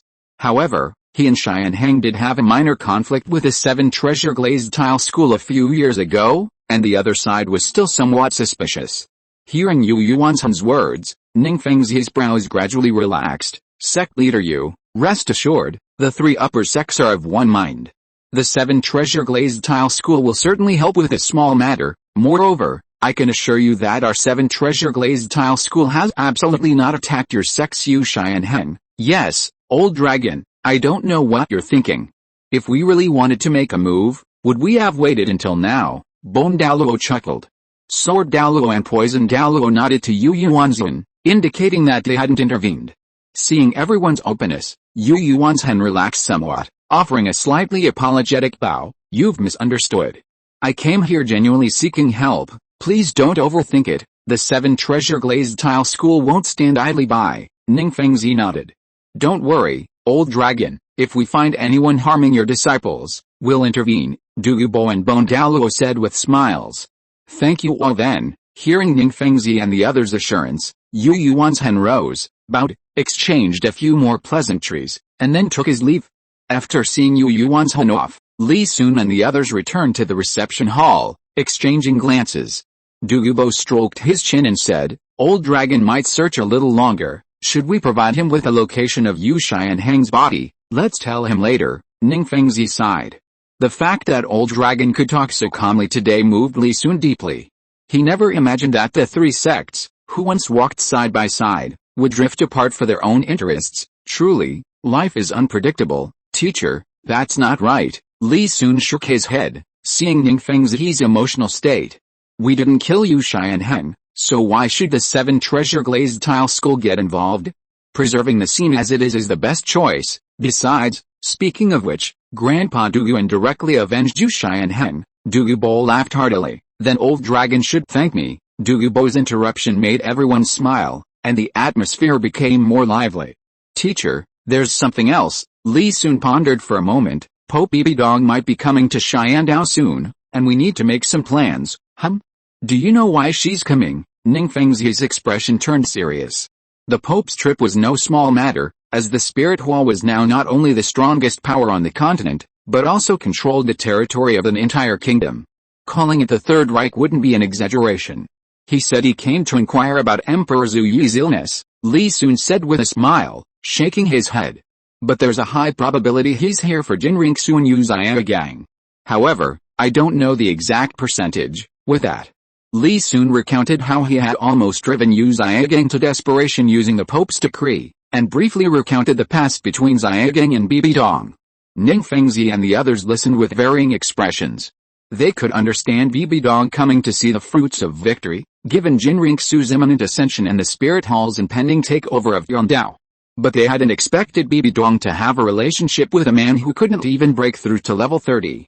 Ning Fengzi frowned, feeling somewhat troubled. Could this affect us? A few years ago, he thought joining the Spirit Hall was a simple matter, but as his contact with the Spirit Hall deepened, Ning Fengzi increasingly felt that the Spirit Hall was a murky mess. Especially now that Xiaogang was suspected of having an affair with the Pope. There will be some impact, but as long as we support Qian Renxue and keep her in the lead, it'll be fine. Seeing that everyone was confused, Li soon became serious. Actually, all of this is because of Tang Hao and his son, and that 100,000-year-old soul beast. Teacher, grandfathers, don't you think it's absurd that with so many people in our 7-treasure glazed tile school, we couldn't even find a 100,000-year-old soul beast? Moreover, the other party has already come to our territory, and we haven't made a move. Won't this arouse some speculation? For example, is there a connection between this soul beast and the 7-treasure glazed tile school? Li Sun unconsciously tapped the table. The 7-treasure glazed tile school is very strong now. We have 3 titled members within the sect, and we have partners like Yang Wudi, the Peerless Dragon and Snake, and the Yu Clan. Under these circumstances, we can still resist the temptation of the 100,000-year-old soul beast. You can imagine how much we care. Ning Fengzi pondered for a moment and nodded. Xiao Sun is right. Given the enmity between the Spirit Hall and the Clear Sky sect, the 7-treasure glazed tile school is likely to be accused of withholding information, which would be very detrimental to our future development. Sword Douluo frowned and said, can we pretend we don't know anything about this and just let it slide? During the preliminaries, I noticed that the 100,000-year-old spirit beast didn't appear on the field. They probably already have a plan. It's difficult because our 7-treasure glazed tile school has had friction with Shrek Academy. It's impossible not to investigate their background. Ning Fengzi shook his head. Xiao Sun, you just said to have Qian Renxue take the lead. Li Sun carefully chose his words. Teacher, actually, through my understanding of the Spirit Hall over the past few years, I found that they don't seem to have a strong desire to take revenge on the Clear Sky sect, so I think there might be something hidden about Jin Zunji's death. Ning Fengzi immediately perked up. Even Sword Douluo and the others perked up their ears. You suspect Bibi Dong is trying to usurp the throne, but how could Jin Daoliu, as Jin Zunji's father, let this go unchecked? Li Sun chuckled. Teacher, Qian Renxue is actually Bibi Dong's daughter. Qian Renxue herself told me this. What? Upon receiving this news, everyone was stunned. They knew Qian Renxue was Jin Zunji's daughter, but they didn't expect her to be related to Bibi Dong, the former holy maiden, by blood. I really didn't expect this. Ning Fengzi rubbed his temples. Bibi Dong and Xiaogang seem to still have feelings for each other, and this even involves Jin Zunji's death. Xiao Sun, are you trying to draw Qian Renxue's attention to this? Li Sun nodded. Yes, teacher. I've already told Qian Renxue about Tang Hao threatening us, but I haven't told her about Tang San's identity yet. As long as Bibi Dong accidentally discovers Tang San's identity, Xiaogang definitely won't stand idly by and let his beloved disciple get into trouble. Then we'll see who Bibi Dong cares more about, Qian Renxue or Xiaogang. Chapter 187 A True Waiting Game. Douluo clicked his tongue upon hearing this. He hadn't expected the internal circle of the Spirit Hall to be so chaotic. Xiao Sun, do you mean Bibi Dong might let Tang San go because of Xiaogang? Grandpa Douluo, it's highly likely. Li Sun nodded with a smile, and as long as Bibi Dong lets Tang San go in front of Qian Renxue, unless she's stupid, we'll start to think about the connection, and what we need is a Qian Renxue who has a rift with the Pope. Indeed, with her mother suspected of having an affair and letting her father's killer go, it's hard not to suspect something. Douluo laughed. It's just a pity about that 100,000-year-old spirit beast. It's probably going to fall into Bibi Dong's hands. You're wrong about that. When Bibi Dong arrives, it will actually be the best time for us to capture that spirit beast. Li Sun smiled mysteriously. Oh? What do you mean? Sword Douluo also became interested.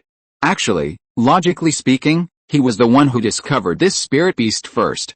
It's just a pity that Tang Hao was there to protect her in Soto City. Otherwise, that Xiao Wu wouldn't have been able to roam freely for so long. On the day Bibi Dong arrives, I'll let the Shrek Academy team know in advance.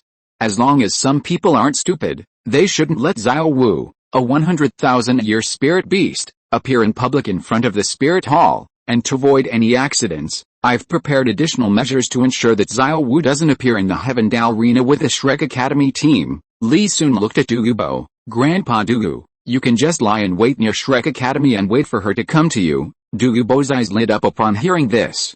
Not everyone can come into contact with a 100,000-year spirit beast, even those with titles. If he could catch one himself, he'd have something to brag about for the rest of his life. Before he could even get excited, Sword Douluo spoke up with interest. Xiao Sun, I think it's better to leave this to me. Seeing the opportunity slipping away, Douluo quickly interjected. Sword Elder, that's not fair. Xiao Sun specifically requested me to do this. Bon Douluo glanced at the two of them and sighed. Is my presence really that insignificant? Why is it that I never get a chance to do anything? Ning Fengzi, who had been listening with great interest, immediately adopted a subdued, indifferent attitude upon seeing this. Seeing that the three pillars of the family were interested in Xiao Wu, Li Sun quickly spoke up. Grandpa Sword, Grandpa Bone, actually, I didn't assign this task randomly. The Pope is coming to Heaven Dao City. You two and teacher, as elders of the Spirit Hall, should give the Spirit Hall face and attend together. While Grandpa Douluo is also an elder, he's known for his freedom. His absence won't attract attention. Li Sun winked at Douluo after speaking. That way, even if Xiao Wu disappears, without evidence, our suspicion will be minimized, thus avoiding a lot of trouble. Sword Douluo sighed upon hearing this and could only nod helplessly. He understood the principle of a common man is innocent, but possessing a treasure is a crime. The matter of Tang Hao and Yin was still fresh in his mind. If the capture of the 100,000-year-old spirit beast were exposed, it could very well cause dissent even within the spirit hall itself. Since the elders have no objections, then our waiting for the rabbit to run into the tree stump plan is settled. Li Sun chuckled. Shrek Academy, inside the student dormitory. Tang San exhaled a deep breath and slowly opened his eyes. Feeling his soul power increase by another level, he felt no surprise. I've worked so hard to cultivate my soul power, and it's only increased by one level. He then carefully observed the subtle changes in his body using his internal vision technique, and this is the result of absorbing the life force accumulated from the Kanghu students. But I don't know if it's just my imagination. It seems that my physical attributes have also improved since absorbing life force. Slowly getting off the bed, Tang San looked at the moonlight outside, a sense of anxiety rising in his heart. I wonder what my teacher is doing. The preliminary rounds ended 10 days ago, and there are still 20 days to apply some soul rings to the clear sky hammer. Thinking of this, Tang San raised his left hand and clenched his fist. Since Yu Shai and Hang's disappearance, their journey had been difficult, but fortunately, Lady Luck smiled upon them.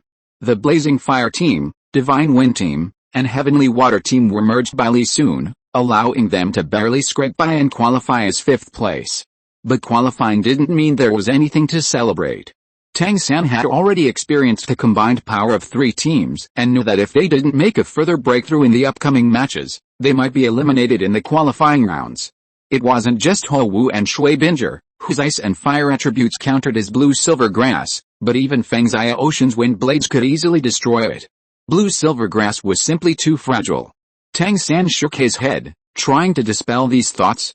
It wasn't that blue-silver grass was fragile, it was that the chosen spirit ring configuration was wrong.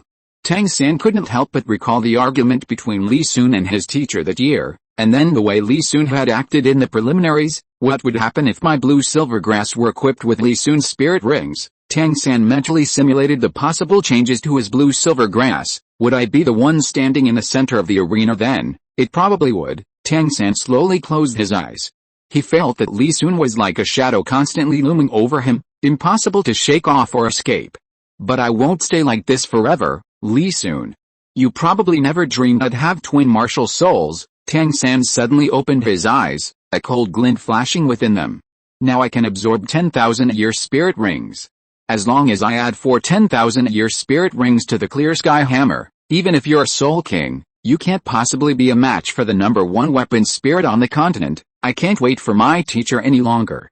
I've trusted him so many times, and what was the result? A shadow crossed Tang San's eyes, then without hesitation, he pushed open the door and headed towards Flanders' room. A moment later. Knock knock knock, Tang San knocked on the door. Dean Flander, are you resting? It's little San. What's the matter so late? Flander dragged his tired body to open the door. Dean, I'd like to ask you to help me obtain some spirit rings. Tang San looked at Flander with unwavering eyes, then explained about his twin martial souls. Your teacher told me about Tang San a long time ago. Flander felt a lump in his throat, then sighed heavily. And didn't your teacher say before he left that you should wait for him to come back? One after another, none of them gave him any peace of mind. First, Mo Hongjin was crippled, then Yu Xianheng disappeared and couldn't be found no matter how hard they searched, and then Liu Erlong was scolded away by Yu Yuanzhen and hasn't returned since. These past 10 or 20 days, he felt utterly exhausted from searching for them. Now Tang San is adding to the chaos. Will Shrek Academy ever recover? Tang San's eyes narrowed. He hadn't expected Yu Xiaogang to have already told Flander about his twin martial souls. Thinking about how his teacher had always told him to keep the secret of his twin martial souls hidden, and yet Yu Xiaogang had revealed his information, Tang San felt extremely annoyed. Dean, our teacher has been gone for almost 40 days, and we don't know when he'll be back. If this continues, the promotion matches will be on their way. If I don't use this time to attach spirit rings to the clear sky hammer, Shrek Academy might lose the promotion matches. Flander quietly looked at Tang San. When he heard that Shrek Academy might lose, for some reason, he felt no emotion whatsoever. Little San, so be it. Chapter 188 Tang San, my secret is known to everyone? So what if we lose? Tang San stared at Flander in disbelief, as if he had heard something unbelievable. He never expected that the dean, who had always been so concerned about the outcome of Shrek Academy's matches, would say something like this today. Tang San took 2 deep breaths. Dean, Shrek Academy is your life's work. Are you just going to stand by and watch us stop at the qualifying rounds without doing anything? Little San, you're still young. No matter who wins or loses this Soul Master competition, it's a valuable experience for you. Keep a calm mindset. 5 years from now will be your time to truly shine. Flander forced a smile and patted Tang San's shoulder. 5 years from now, you'll probably have advanced to the level of Soul King or Soul Emperor. At that time, winning the championship will be a piece of cake for you. Tang San glanced at the large hand on his shoulder. Dean, are you planning to give up on this Soul Master competition? Flander withdrew his hand, interrupting Tang San's next words. Little San, it's not that I want to give up, but reality forces me to. If Xianheng were still here, I would be willing to let you try again, but now it's all too late. Yu Xianheng. Yu Xianheng, these people in the academy only know Yu Xianheng now. He admitted that Yu Xianheng was strong, but that was only based on the other party's age and the fact that he only used the blue silver grass martial soul. A shadow flashed in Tang San's eyes. Moreover, if Yu Xiaogang hadn't attached the wrong spirit rings to him, even if he used blue silver grass, how could he be weaker than Yu Xianheng in the team? Dean, we still have a chance. As long as we attach 4 10,000-year spirit rings to my clear sky hammer, even if Li Sun is strong, the vines he summons cannot withstand the power of the #1 weapon martial soul on the continent. Little San.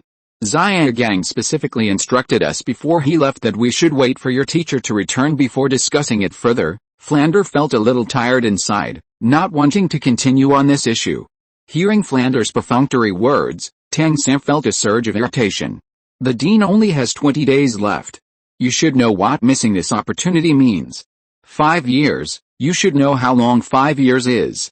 We can improve, but so can Li Sun and the Heaven Dao team. Flander abruptly raised his hand. Alright, San, no matter what you say, I won't agree. Listen to the dean and wait for your teacher to return. It's getting late. Go back and get some rest. You have training tomorrow, and I have some other things to do. Other things? You mean finding Liu Erlong? Tang San stared intently at Flander and asked abruptly. Flander was taken aback. Feeling Tang San's gaze, he frowned and looked him up and down without speaking. The two remained silent for a long time before Tang San finally broke the silence. Then I won't disturb the dean any longer, okay, get some rest. Flander finished speaking and slowly closed the door. Tang San felt an unvented rage welling up inside him. He took a deep breath, calmed himself, and turned to walk towards Zhao Wuji. Since even Flander already knew the secret of his twin martial souls, one more person wouldn't matter. Knock knock knock, is teacher Zhao Wuji home? Tang San knocked on Zhao Wuji's door and briefly explained the situation. Hearing this, Zhao Wuji laughed heartily. Haha, little San, I already know about this. However, your teacher specifically instructed us not to take you to obtain your spirit ring before he left. We'll discuss everything when he returns. You all know. Tang San was stunned, staring blankly at Zhao Wuji. Yes, I must say, Grandmaster really understands your personality. He knew you'd be impatient. Zhao Wuji chuckled, raising an eyebrow at Tang San. Looking at Zhao Wuji's winking and gesturing, Tang San didn't know how to express his current feelings. He felt that everything was so ridiculous. So the secret his father and teacher had kept for him was so worthless? Now, everyone except the Shrek Academy members probably knows he has twin martial souls. And judging by the current situation, unless Yu Xiaogang speaks up, no matter how much he begs, these people probably won't take him to get his spirit rings. So this is Shrek Academy? Tang San looked up at the moonlight, his heart growing cold. Hey? People just can't resist a little nudge. Look, Xiao-san, isn't Master back? Just as Tang San was lost in thought, Zhao Wuji pointed to the dormitory door and shouted.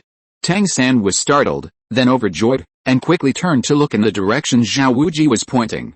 He saw Yu Xiaogang, head down, looking travel-worn, walking towards the dormitory from the main gate. Teacher, you're back. Seeing Yu Xiaogang acting as if he hadn't seen them at all, Tang San quickly used ghost shadow steps to reach Yu Xiaogang's dormitory door. Back, Yu Xiaogang sighed inwardly upon hearing the call, a hint of helplessness flashing across his perpetually stiff expression. How was it, teacher? Did you gain anything from your trip? Tang San asked expectantly. Little San, let's put aside the matter of attaching a spirit ring to the clear sky hammer for now. We'll talk about it again when I find a better way. Yu Xiaogang's eyes flashed with bitterness as he took off his coat and shook off the dust. Yu Xiaogang understood Tang San, knowing that his pride would prevent him from giving up on defeating Li Sun. He also knew Tang San's eagerness to attach a spirit ring to the clear sky hammer. He was afraid Tang San would be impatient. To save time, he had traveled day and night, shortening the journey from over 20 days to less than 15, and was now extremely exhausted. But more than anything, he didn't know how to tell Tang San that he had returned empty-handed. Hearing Yu Xiaogang tell him to put the matter aside for now, Tang San's expectant expression vanished, and his breathing became rapid. Teacher, you went out for so long just to tell me this. Seeing Tang San's expression, Yu Xiaogang knew he was definitely feeling uncomfortable and quickly tried to comfort him. Xiao-san, I'm doing this for your own good. I've already explained the drawbacks of having twin martial souls to you. If there's no solution, you might explode and die when you attach your first spirit ring to your second martial soul. Teacher, I've heard this countless times.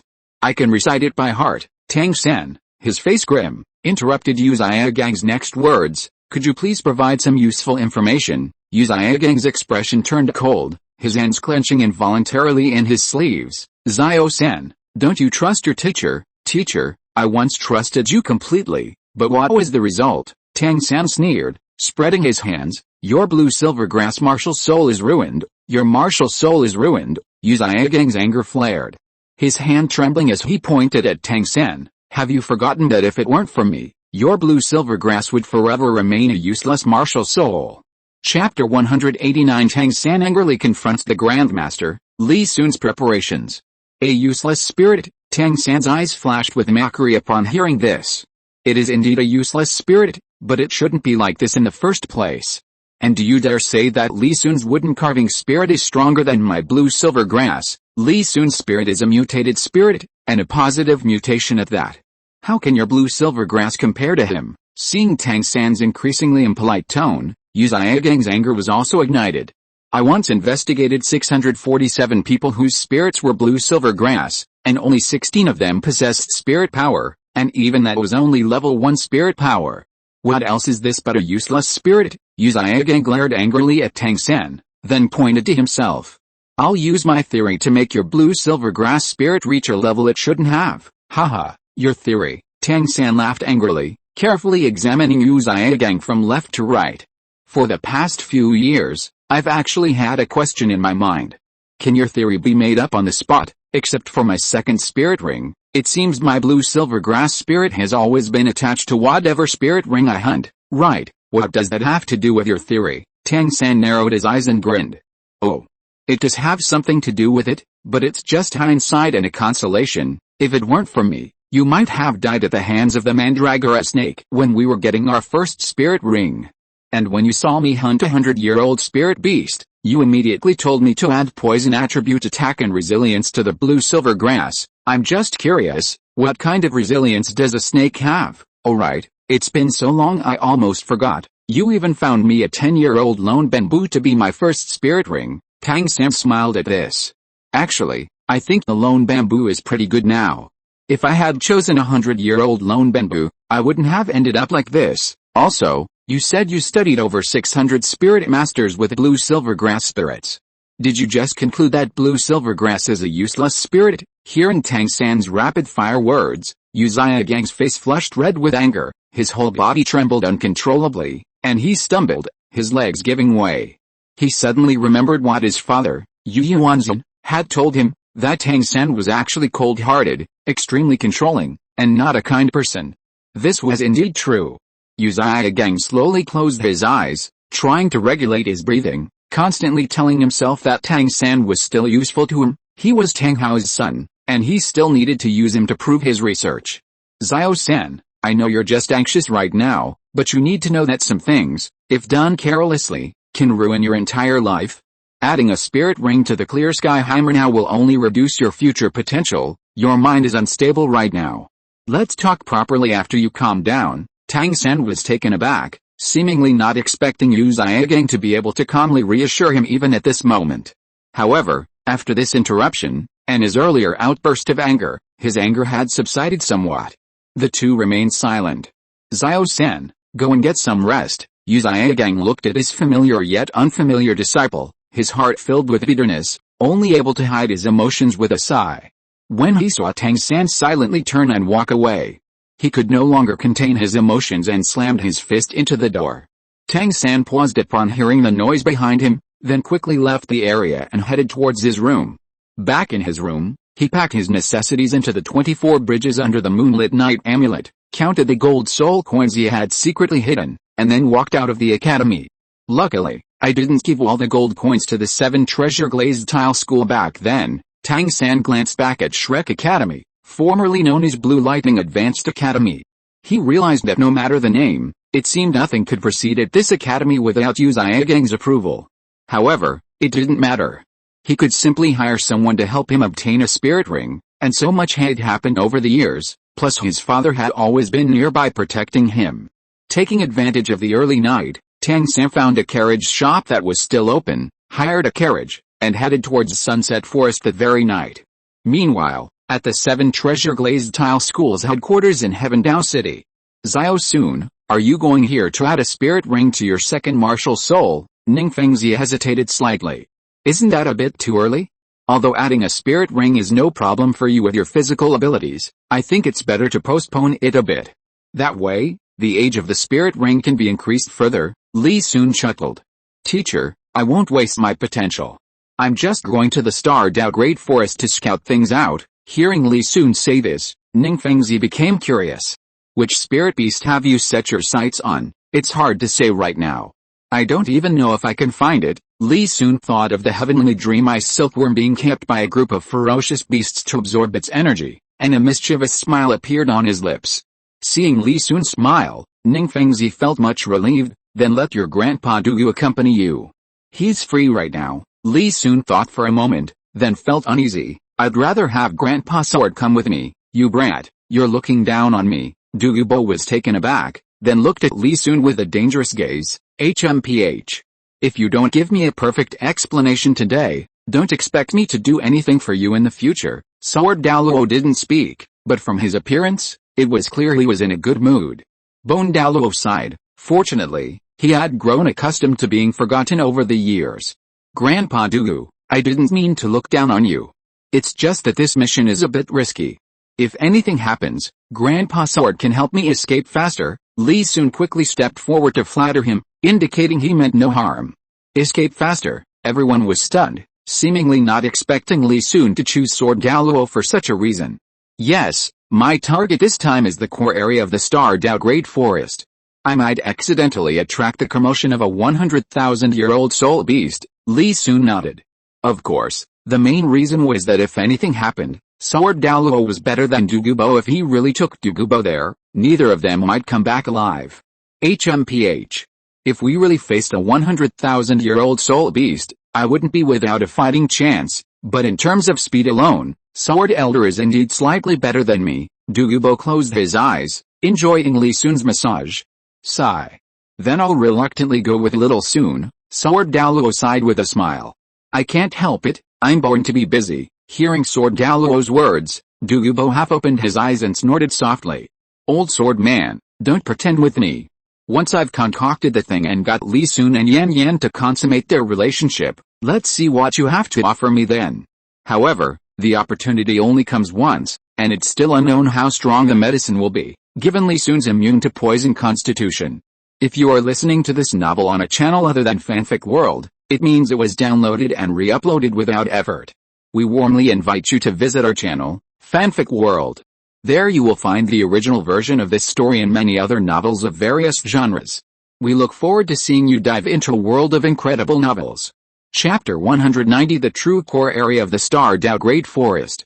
This was Li Sun's second time visiting the starred out Great Forest. The outer perimeter remained unchanged, and the wounds left by the thunderous hellvine were gradually being covered by greenery. Because of the potential risks, Li Sun didn't choose to fly this time, but instead stood on Sword Douluo's flying sword. Grandpa Sword, should we go to the inner circle and then get down, or should we rush directly into the mixed zone to get closer to the core area? Li Sun asked with some confusion, unsure of Sword Douluo's ability to conceal his aura. Let's go straight to the mixed zone, Sword Douluo pondered for a moment. But isn't the core area only home to Titan giant apes and azure bull pythons? Are you sure the soul beast you're looking for can survive there? Li Sun gazed at the vast jungle ahead and said with some emotion, Grandpa Sword, would you believe me if I told you that the azure bull python and Titan giant ape are just gatekeepers of the core area? Are you serious? Sword Douluo was taken aback and looked at Li Sun with some surprise. Then why haven't we heard any news of other ferocious beasts all these years? Grandpa Sword, actually, our human exploration of the continent is incomplete. Not to mention the core area of the starred out Great Forest. How much has the far north been explored? According to the information I've obtained, someone has seen soul beasts other than the azure bull python and Titan giant ape in the central lake of the starred out Great Forest, but they only stayed for a short while before sinking back into the lake. Li Sun organized his thoughts slightly.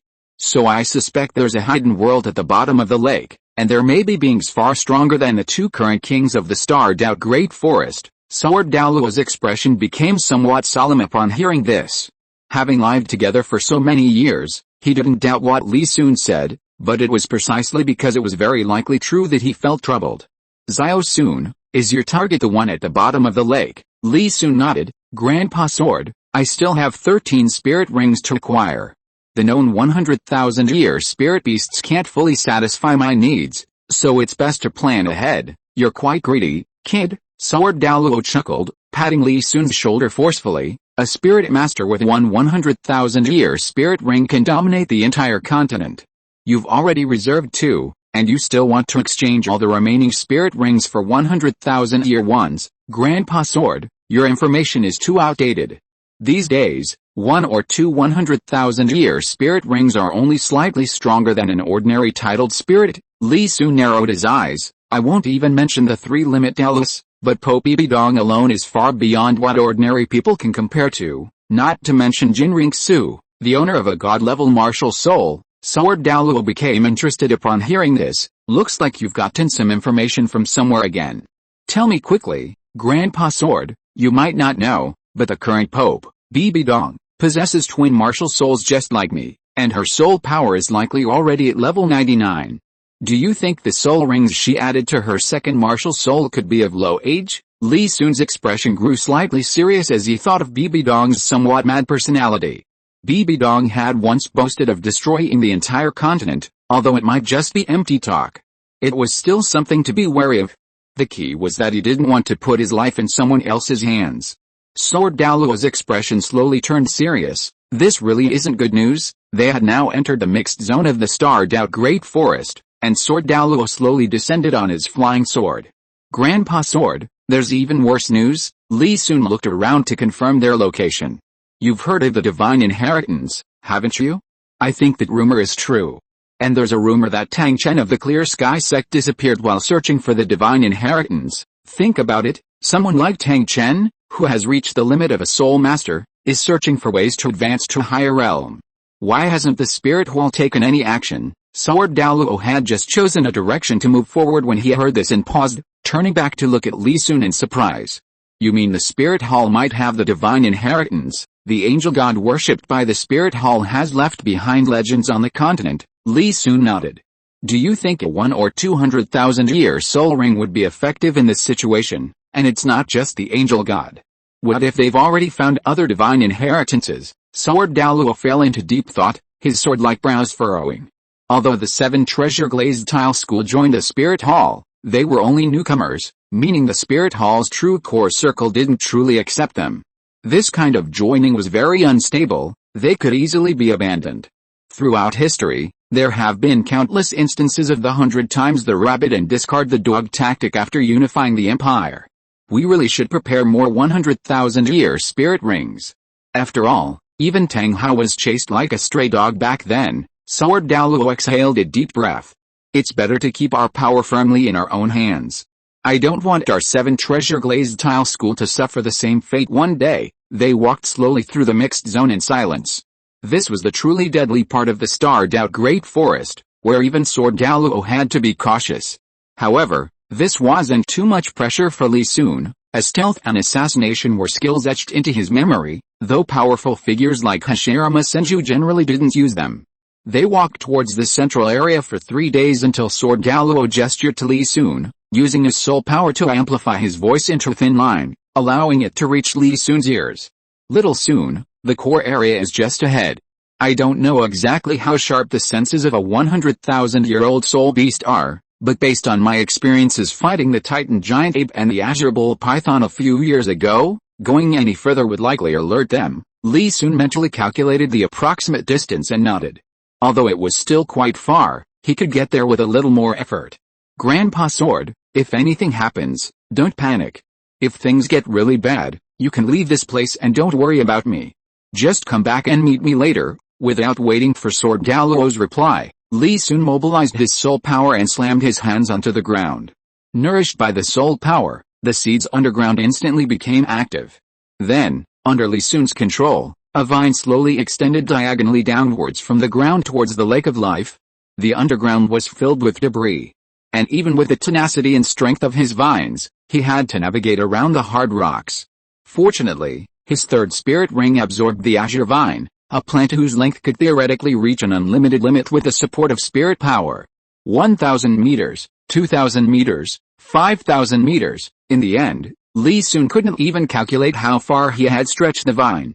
Just then, he suddenly felt the resistance to the vine's progress lighten, and a look of joy appeared on Li Sun's face. He had found the true core area of the starred-out Great Forest, the bottom of the Lake of Life.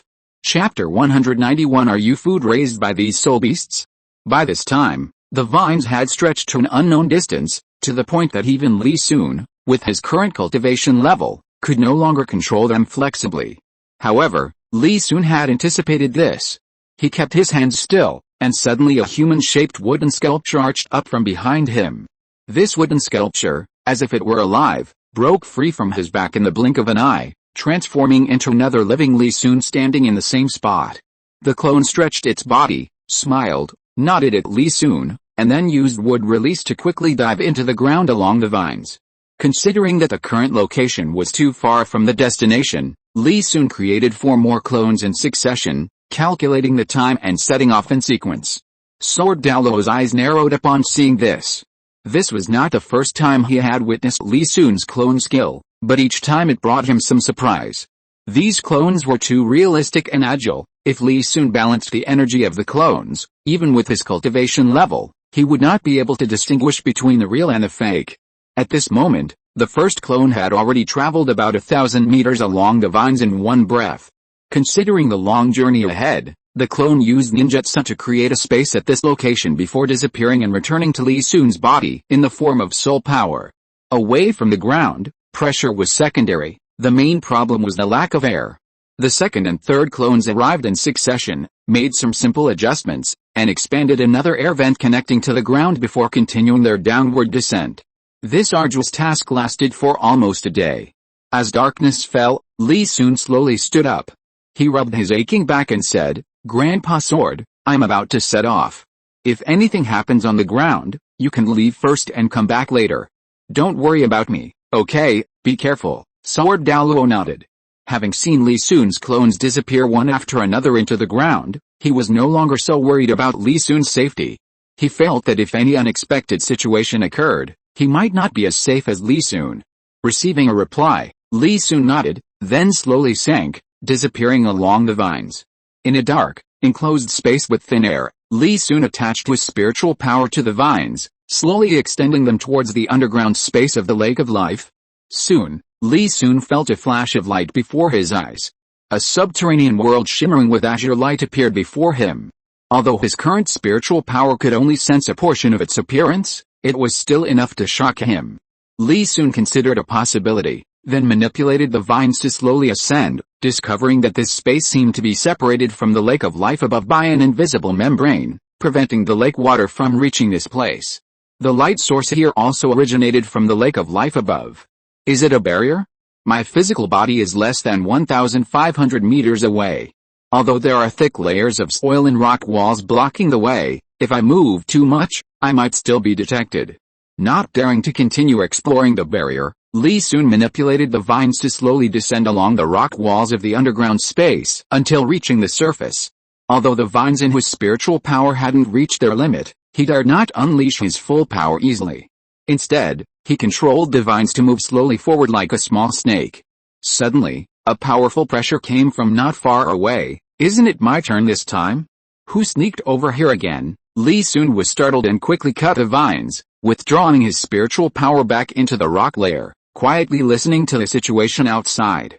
Not long after, a huge figure ran over. Was that plant that caused the fluctuation?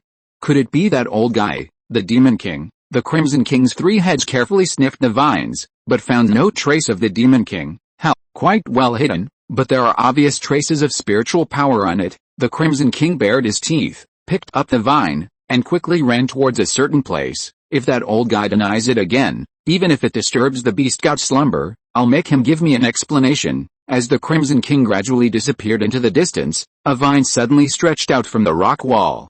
Li Sun sensed the departing Crimson King through the vines and secretly breathed a sigh of relief. He hadn't expected his first encounter with a three-headed Crimson Demon Hound. Fortunately, the vines he controlled hadn't come into contact with his own scent, otherwise he might have been exposed.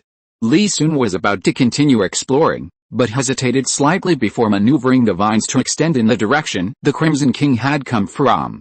He remembered that the soul beasts here were all absorbing the energy of the heavenly dream ice silkworm. And the stronger the beast, the closer it was to it. Now that the Crimson King was guarding this place, the heavenly dream ice silkworm was likely in this direction. BG, please let me go. How could you do such a thing when you're so beautiful? Look at your beautiful wings, your charming figure, you're simply the most beautiful embodiment of the Swan clan. Shut up. Our clan eats insects. Li Sun maneuvered the vines stealthily, and just as he reached the entrance of a huge cave, he heard a series of incessant chatter coming from inside. But this was immediately interrupted by a soft, suppressed laugh.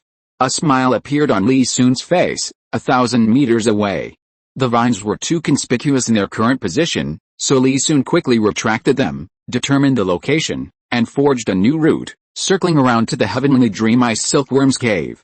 Inside a massive, dilapidated cave riddled with claw marks, the heavenly dream ice silkworm, perhaps knowing it was no longer in mortal danger, began another round of incessant chatter after a brief silence. While absorbing the power emanating from the heavenly dream ice silkworm was wonderful, BG was thoroughly annoyed by its trash talk. After enduring what seemed like an eternity, she finally reached her limit. Angrily kicking the heavenly dream ice silkworm's massive body, she turned and walked away. She needed to return to her place to calm down and, incidentally, to hand over the reins to the Crimson King. HMPH. Trying to fight me, Xiaogang ice silkworm narrowed its eyes as it watched Biji's disappearing figure, its mood improving considerably. Losing 50 years of cultivation this time, what a bargain, indeed a bargain, who? Xiaogang ice silkworm trembled violently, startled by a sudden voice in its mind. It quickly spread its spiritual power to find the source of the voice. In an instant, Xiaogang ice silkworm discovered the vines hiding in the corner beneath it. Were you talking to me? Xiaogang ice silkworm asked cautiously. It's me. Li Sun gently draped the vines over Xiaogang ice silkworm, conveying its meaning through spiritual power. Who are you? Xiaogang ice silkworm asked cautiously, its eyes showing both fear and wariness. I am a human. I accidentally discovered this place and was about to explore it when I found you quite interesting, so I thought I'd have a chat. May I ask, are you the food these soul beasts are raising? Chapter 192 Xiaogang, how about I offer myself as a sacrifice to you? Silence. Ever since Li Sun transmitted his spiritual power, Xiaogang ice silkworm had remained completely still. It wasn't until much later that he finally spoke, somewhat exasperatedly. How could I possibly be their food? You probably don't know how powerful I am. I'm the only golden patterned ice silkworm to have reached 100,000 years of age, and my cultivation has reached a terrifying 980,000 years. I'm only 20,000 years away from becoming a million-year soul beast. Look at these 9 beautiful golden stripes on my body, they're the symbol of my strength, my god. You're actually a 980,000-year-old soul beast. Seeing Xiaoming's embarrassment, Li Sun quickly flattered him. Isn't that right? Xiaoming ice silkworm chuckled, then glanced around with its disproportionately small eyes. Huh? You're hiding pretty well. If it weren't for my immense mental power, I probably wouldn't have been able to find you, but there's another guy here besides me, and his mental power is also extremely strong. I'll help you conceal yourself so he doesn't discover you. Li Sun wasn't surprised that Xiaoming could detect him from 1,000 meters away. This guy's mental power was strong enough to reach the surface and observe humans entering the starred-out Great Forest. As for the other guy he mentioned, it was probably the ridiculously powerful beast Gaudi Tian. Noticing a thin layer of spiritual energy surrounding him, Li Sun's eyes darted around. Thank you so much, but I probably won't stay here long, as this place is still too dangerous for a human like me. By the way, what was that soul beast doing next to you? Are you leaving? Xiaoming shifted uncomfortably, chuckling. Her? She's just my servant, helping me clean myself up. I was in a good mood and rewarded her with some cultivation. Her strength is impressive. I admire her, Li Sun complimented, then murmured as if relieved. I initially thought you were imprisoned, and I was thinking of lending a hand to see if I could help, but since you're alright, I won't bother you any longer. Upon hearing this, Xiaoming's small eyes, which had been darting around, widened, and she said with a slightly anxious tone, Hey. Don't rush off. Did you come to such a dangerous place just to take a quick look around? I just came to see if there are any suitable soul beasts for me, but there are quite a few here, so I don't need to check them all. I'll come back when I want to attach a soul ring, Li Sun said casually. At this time, Xiaoming ice silkworm hadn't been in the starred-out Great Forest for long and hadn't yet been drained of its resources by the numerous soul beasts. Li Sun planned to pull it a few more times to lower its guard. Xiaoming was startled upon hearing this, but then relaxed after a moment's thought. There are indeed quite a few soul beasts here. Not to mention the most powerful one, there are several with a cultivation level of 400,000 years. However, I see that the energy within your body isn't very high. Can your body withstand the powerful energy of a 100,000-year-old soul beast? During his years of being trapped, Xiaoming had sensed several humans entering the depths of the starred-out Great Forest. Without exception, these people possessed strength far exceeding that of 100,000-year-old soul beasts. Although he hadn't observed them closely, a rough comparison between them and Li Sun revealed a significant difference. You underestimate me. And you underestimate us humans too much? Humanity's talent lies in turning the impossible into the possible time and time again, Li Sun chuckled. Do you know the age of the soul beast I absorbed last time? How much? Xiaoming became interested. 85,000 years. You have so little energy in your body, And you can already absorb an 80,000-year-old soul beast, Xiaogang exclaimed in surprise. You may have heard of humans becoming gods, but have you ever heard of soul beasts becoming gods? That's the potential of humanity. And an 80,000-year-old soul beast is only my 5th soul ring. For the remaining 4 slots, I will choose 100,000-year-old soul beasts as soul rings. What? Xiaogang was stunned, shifting his chubby body somewhat anxiously. He hadn't expected this little human to have such a crazy idea. He felt uneasy and afraid, unsure whether he should stop him. After all, if Li Sun continued to grow, 4 100,000-year-old soul beasts would inevitably perish. However, all of this only flashed through his mind, because his current situation was actually more pathetic than that of the soul beasts killed by humans. These soul beasts were exploiting him, determined to drain his very marrow. Li Sun didn't give Xiaogang much time to react. Besides, this is only my 1st martial soul. Once I've added all the soul rings to my 2nd martial soul, becoming a god will only be a matter of time. What? You have a 2nd martial soul? Xiaogang couldn't help but tremble all over. 4 + 9 = 13. Are you going to hunt 1,300,000-year soul beasts? Xiaogang Ice Silkworm suddenly thought of a problem. Even with the strongest one in the starred-out Great Forest, they probably couldn't gather 1,300,000-year soul beasts. Where would Li Sun get the rest? The far north. Thinking of the Ice Emperor, Xiaogang Ice Silkworm's body trembled. He felt that for the sake of his dream lover, he couldn't become a beastly traitor to humans. Don't be afraid. Actually, even 100,000-year-old soul beasts don't necessarily need to be hunted. You should know about the unique talent of soul beasts, sacrifice, right? Li Sun sensed the change in Xiaogang Ice Silkworm's emotions through his spiritual power and quickly got to the point. This kind of sacrifice is different from the soul rings obtained by humans through hunting. It can lead to resurrection under certain conditions. For example, after the person who obtained the soul ring becomes a god, can it really be resurrected? Xiaogang was stunned. The attraction of becoming a god was fatal for soul beasts.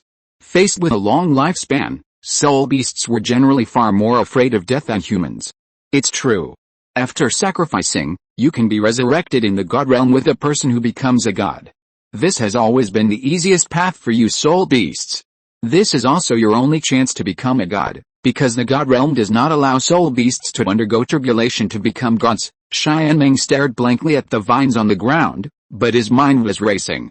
Although he hadn't been outside for long, through crossing the ocean and then to the starred-out Great Forest, he had only heard about becoming a god from the mouths of soul beasts, but he had never heard of any soul beasts who had actually succeeded. Soul beasts are incredibly powerful, far surpassing ordinary humans. Yet none of them have ever become gods, which is quite intriguing. Now, trapped here, surrounded by powerful soul beasts whose attack power far exceeds his own, he has no chance of escape. If this continues, he might not even survive a human hunt before being devoured by these hateful creatures. It's better to gamble on this so-called lying flat path.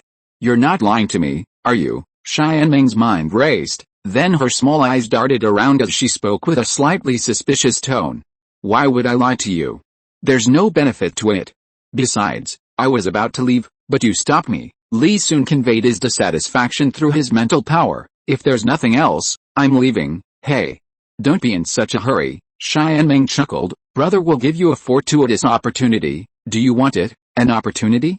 Tell me about it. Brother is going to sacrifice my 980,000 years of cultivation to you. Xiaogang hummed twice, feigning generosity, but her eyes flickered. No. Chapter 193. You should study it yourself first. No. Xiaogang was stunned. He hadn't expected that a soul beast with 980,000 years of cultivation would be refused a sacrifice. Xiaogang said anxiously, didn't you hear my cultivation level? My energy is only 20,000 years away from being comparable to a god. Li Sun grinned when he heard Xiaoming's tone. It's because the energy in your body is too powerful that I don't want it. Even if I were to sacrifice myself, my body couldn't handle it. Let alone me, even a titled being would be overwhelmed and die. Does this mean I can only wait here to die? Hearing Li Sun's explanation, Xiaoming's doubts gradually disappeared, and he muttered to himself blankly. What death? Aren't you doing fine now? Li Sun asked in confusion. Fine what? Xiaoming sighed subconsciously, then a flash of inspiration struck him. That's right, even if he couldn't sacrifice himself, He could still escape from here with the help of this human. The other party didn't even need him to sacrifice himself, so he was obviously not a bad person, and he had a high chance of success. Having made his decision, Xiaogang said somewhat awkwardly, "Actually, I'm trapped here now." He regretted his earlier stubbornness and felt rather embarrassed. He immediately recounted his life story and how he drifted to the starred-out Great Forest to Li Sun. "So, that emerald swan was sucking your energy from you earlier," Li Sun teased. I'm a bit proud, aren't I?" Xiaogang subconsciously shifted his body. "I think your ability to manipulate plants is pretty good. If you spend some time, you should be able to help me create a way out. Can you lend me a hand? Although it's very risky, I can help you since we're getting along so well." Li Sun paused here. "But have you thought about how you'll get out? I heard you say you're not good at fighting. But this place is far from the far north, and there are human countries and soul beast areas everywhere. Even if you get out of here, other soul beasts might still capture you. Besides, you were forced out of the Arctic. Even if you go back, I don't think your fate will be any better." Li Sun's words startled Xiaogang. He thought about it carefully and sadly realized that he really was, as the other party said, just a walking, natural energy worm. Any soul beast with some strength, as long as it wasn't scared away by his mental power, could easily subdue him. "But isn't staying here the same way, brother?" Xiaomeng's renewed hope quickly vanished. "I've thought of a way, but it depends on whether you can do it." "What way?" "You could research how to seal your cultivation, then sacrifice it to divide your energy into several parts. When my body can handle it, I can release them one by one and inject them into my soul rings. That way, I won't be overwhelmed, and you might even retain your sanity." Li Sun manipulated vines to pat Xiaomeng's body. "If you succeed, you'll never have to hide again. I'll help you become a god." Xiaomeng was stunned for a moment, then silently studied the feasibility of this method. After a while, he found that the success rate of this method seemed strangely high, as if it were tailor-made for him. "This method is indeed interesting. Also, you should call me brother." After weighing the pros and cons, Xiaomeng's mind started working again. "Alright, brother, since you've agreed, I'll be going now. You can stay here and study it carefully. Hopefully, you can perfect this method by the time I come back next time." "Huh? You're leaving already?" Xiaomeng was taken aback, then said listlessly, "I'll do it as soon as possible, but you have to come quickly. I can't stay in this place for even a day longer." "Okay." As soon as he finished speaking, the vines retracted from the cave, and Li Sun's body slowly floated to the ground. The purpose of this trip was now complete. All that remained was for Xiaogang to research the improved sacrificial method. He would take it with him the next time he came back. "Xiao Sun, how did things go? What about the ferocious beasts at the bottom of the lake?" Sword Douluo saw that Li Sun's heart, which had been hanging in suspense, was slowly easing. "Things went smoothly, but there are indeed far more 100,000-year-old soul beasts in the starred-out Great Forest than I imagined, and their strength is also much greater." Li Sun took a deep breath of fresh air and immediately listed the soul beasts he knew, specifically mentioning the beast god Tian. Sword Douluo's feelings at this moment were just as complicated as when he first learned about the many powerful figures hidden by the spirit hall. "I didn't expect there to be so many powerful spirit beasts, and that Tian, it's good that you discovered it early. Otherwise, if these spirit beasts were to leave the starred-out Great Forest one day, it would be a disaster for all mankind. Now that we know this news, we can prepare in advance." "It's alright, Grandpa Sword, we still have gods above us, don't we?" This is no longer the era of Tang Xianwang, and Li Sun, who knows the situation of this world, appeared very calm. "Little Sun, remember, never place your hopes on outsiders, not even gods." Sword Douluo sighed and patted Li Sun's shoulder. "In the end, they are just people from the past." Li Sun was stunned, then nodded thoughtfully. "I understand, Grandpa Sword." Inside Sunset Forest, Tang San was watching 4 soul hunter mercenaries besiege a wind spirit wolf that was about 1,000 years old. This kind of 1,000-year-old spirit beast posed no threat to them, but if they could take the spirit beast out intact and sell it to Zunayang Tower, it would be an extra source of income. In recent years, Zunayang Tower has become incredibly popular, with many commoner soul masters solving their financial difficulties by selling soul beast meat there. This has also given rise to some risky professions. Although the Spirit Hall and 7 Treasure Glazed Tile School have strict restrictions, and one can easily end up on a blacklist, Many still managed to slip through the net. The soul hunting team that Tang San hired with his last 500 gold soul coins was one such group. They controlled 2 private sales channels. When accepting commissions to help people obtain soul rings, they not only took the soul beast corpses but also earned some extra money. Not long after, with a mournful howl from the 1,000-year-old wind spirit wolf, a purple soul ring slowly rose. A mercenary excitedly stepped forward and put it into a snakeskin bag that had been prepared beforehand. Then, he carefully placed it in the grass, sprinkled a lot of snake repellent powder on it, and prepared to take it back when he returned. A great start, a burly man with a full beard laughed heartily. The other 3 also smiled broadly upon hearing this. In this atmosphere, Tang San and the others continued their journey until they encountered a powerful gorilla that had just entered the 10,000-year-old world.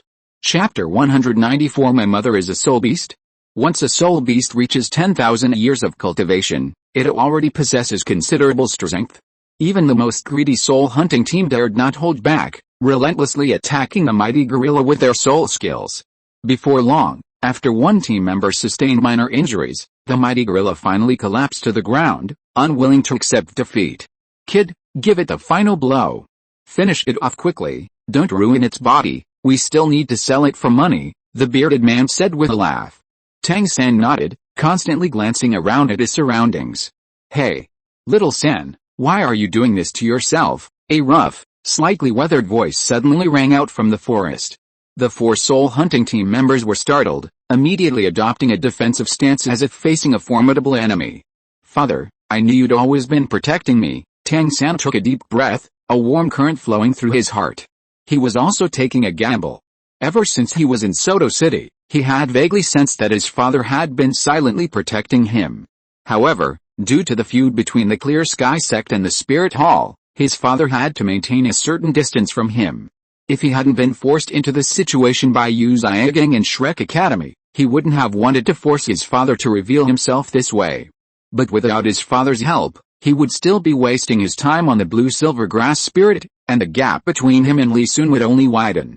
Upon hearing the relationship between the two, the Soul Hunter team instantly lowered their guard, but before they could speak, a palpable killing intent and pressure enveloped them. Tang Hao, his figure shrouded in rough clothing, obscuring his face, slowly emerged from the shadows and coldly said to the 4, "You can leave now. Remember, don't reveal a single word about what happened today." Although the Soul Hunter team members were seasoned veterans, they had never experienced anything like this before. They were immediately overwhelmed by the killing intent, unable to move an inch, their teeth chattering. The killing intent came and went quickly. As the pressure eased, the 4 didn't dare utter a word and fled towards the outskirts of Sunset Forest. Father, Tang San felt his vision beginning to blur. He had endured so much these past few years, defeat in Soto City by Li Sun, humiliation at Heaven Dao Academy, his hidden weapons being countered and Li Sun taking back his money, and now, the crushing defeat in the tournament and his teacher's betrayal. He felt his journey had been far too bitter. He clearly possessed the strongest martial soul on the continent, an extremely powerful father and sect, so why had he ended up like this? Little San, you're too hasty. Adding a soul ring to the Clear Sky Hammer now isn't a good choice, it will only waste your future potential. Tang Hao sighed inwardly upon seeing Tang San's aggrieved expression, then stepped forward and patted Tang San's shoulder. Father, you must have seen our match, right? Tang San felt a warmth from his shoulder, and his emotions were momentarily difficult to control, but fortunately, having lived 2 lives, he didn't let tears fall. The blue-silver grass is already too obviously weak compared to other martial souls. Not only is it countered by ice and fire attributes, but even stronger weapon and beast martial souls can break through my control. Tang San looked up and sighed deeply. Most importantly, due to the incorrect soul ring configuration, it has lost its future potential. I can't waste any more time on this martial soul. Compared to time, I think wasting some potential is worthwhile. Little San, isn't this also my responsibility? Tang Hao sighed, a cold glint in his eyes.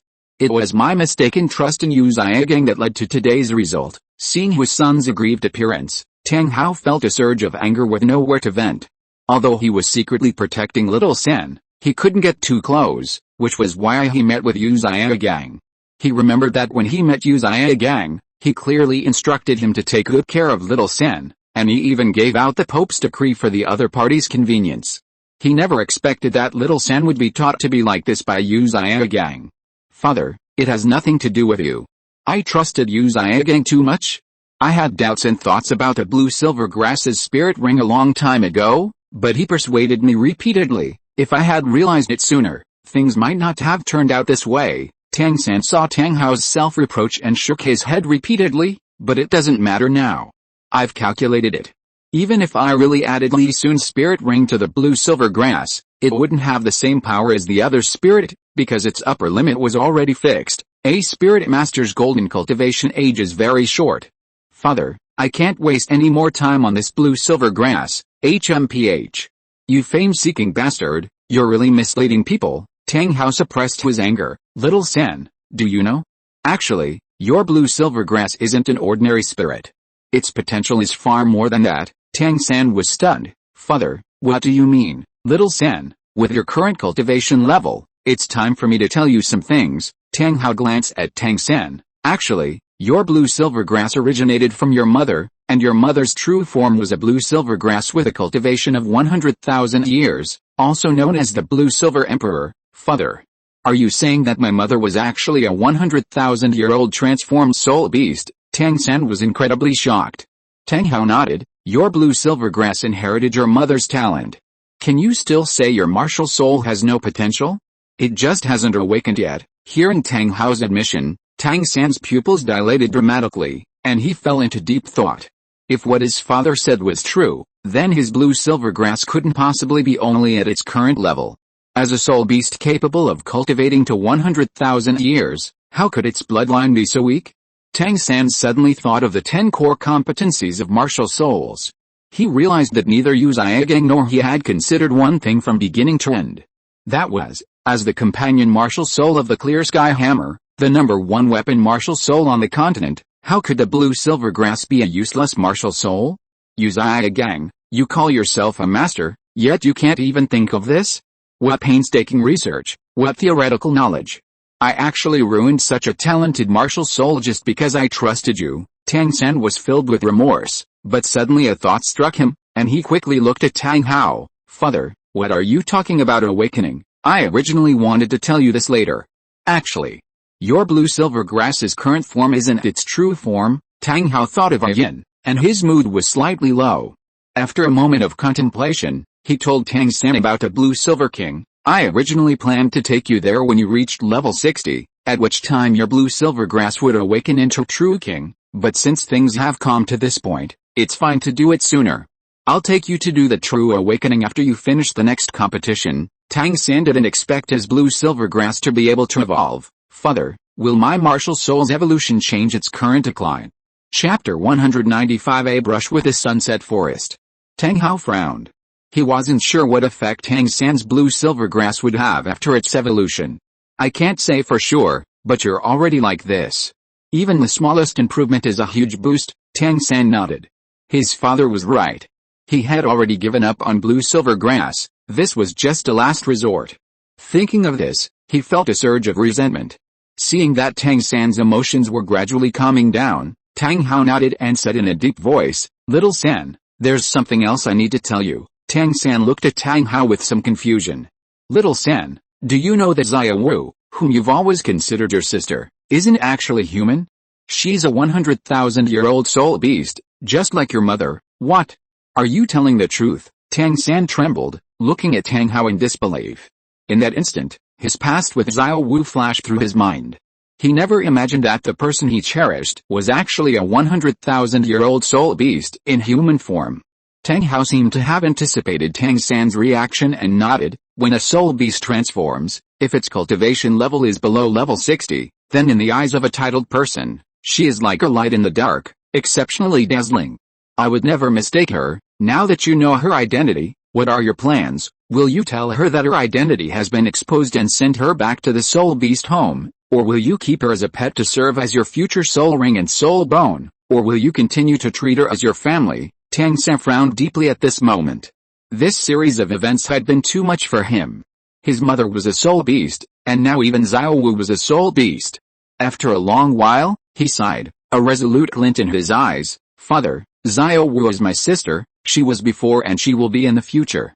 Since my mother was a soul beast, then it's not a bad thing for me to have another soul beast sister. Alright, since you've made your decision, then you must always remember your current feelings and protect your sister, Tang Hao said in a hoarse voice, a complex emotion flashing across his face. And there's one more thing. Now that you know she's a spirit beast, don't let her participate in the upcoming competitions. I discovered that 2 titled members of the Spirit Hall are currently in Heaven Dao City. If you had brought her during the preliminaries, I probably would have intervened, but thankfully, Tang San was taken aback, then felt a wave of fear. He couldn't imagine the consequences if Xiao Wu had been discovered by the Spirit Hall in public, especially since not only were elders from the Spirit Hall present, but also members of the 7 Treasure Glazed Tile School. Thinking of this, Tang San paused, then looked at Tang Hao with some confusion. Father, didn't the 7 Treasure Glazed Tile School discover that Xiao Wu is a spirit beast? Tang Hao smiled. Of course they discovered it long ago. If I hadn't intervened in Soto City, Xiao Wu might have already been captured by Sword Douluo, but don't worry, I've reached an agreement with the 7 Treasure Glazed Tile School. They won't attack you proactively. Tang San's eyes revealed emotion. No wonder he was safe and sound all this time. It turned out his father had been protecting him from the shadows. Alright, absorb the spirit ring first, otherwise this spirit beast will die soon. Tang Hao chuckled upon seeing this. Tang San took a deep breath, suppressing all his emotions, then walked to the great ape site and thrust his 8 spider lances into it from behind. As the life force slowly entered his body, a feeling of comfort instantly spread throughout his body, and Tang San closed his eyes in blissful intoxication. After a short while, Tang San opened his eyes, a burning sensation surging through his heart. He felt that he was now full of power. Then he began to draw in the spirit ring. As the spirit ring was fitted into his body, Tang San felt a surge of violent energy. This energy was too enormous. If it weren't for his improved physical fitness, he might have been bursting apart and dying instantly. In that instant, a realization dawned on him. The spirit rings added to twin spirit souls were based on physical fitness. A sense of relief followed. Fortunately, the first spirit ring he chose was from a spirit beast that had just reached 10,000 years old. However, this also made Tang San somewhat amused and exasperated. Adding a spirit ring to the second spirit soul was based on physical fitness, but what about adding a spirit ring to the first spirit soul? Is such a simple answer really some kind of century-old problem? Xiaogang even told himself he was going to find a solution. Haha, nothing special. As energy was continuously absorbed, a jet black spirit ring slowly floated on the clear sky hammer. Tang San slowly opened his eyes, 7 parts joy and 3 parts disdain. He had just absorbed this spirit ring and had a general understanding of his current physical attributes. With his current physical attributes, the limit for adding a 10,000-year spirit ring to his second spirit was not only that, but if he wanted to add the remaining 3 spirit rings, he only needed to further improve his physical attributes. But this was not difficult for him. There were still 20 days left, enough time for him to devour some spirit beasts to improve.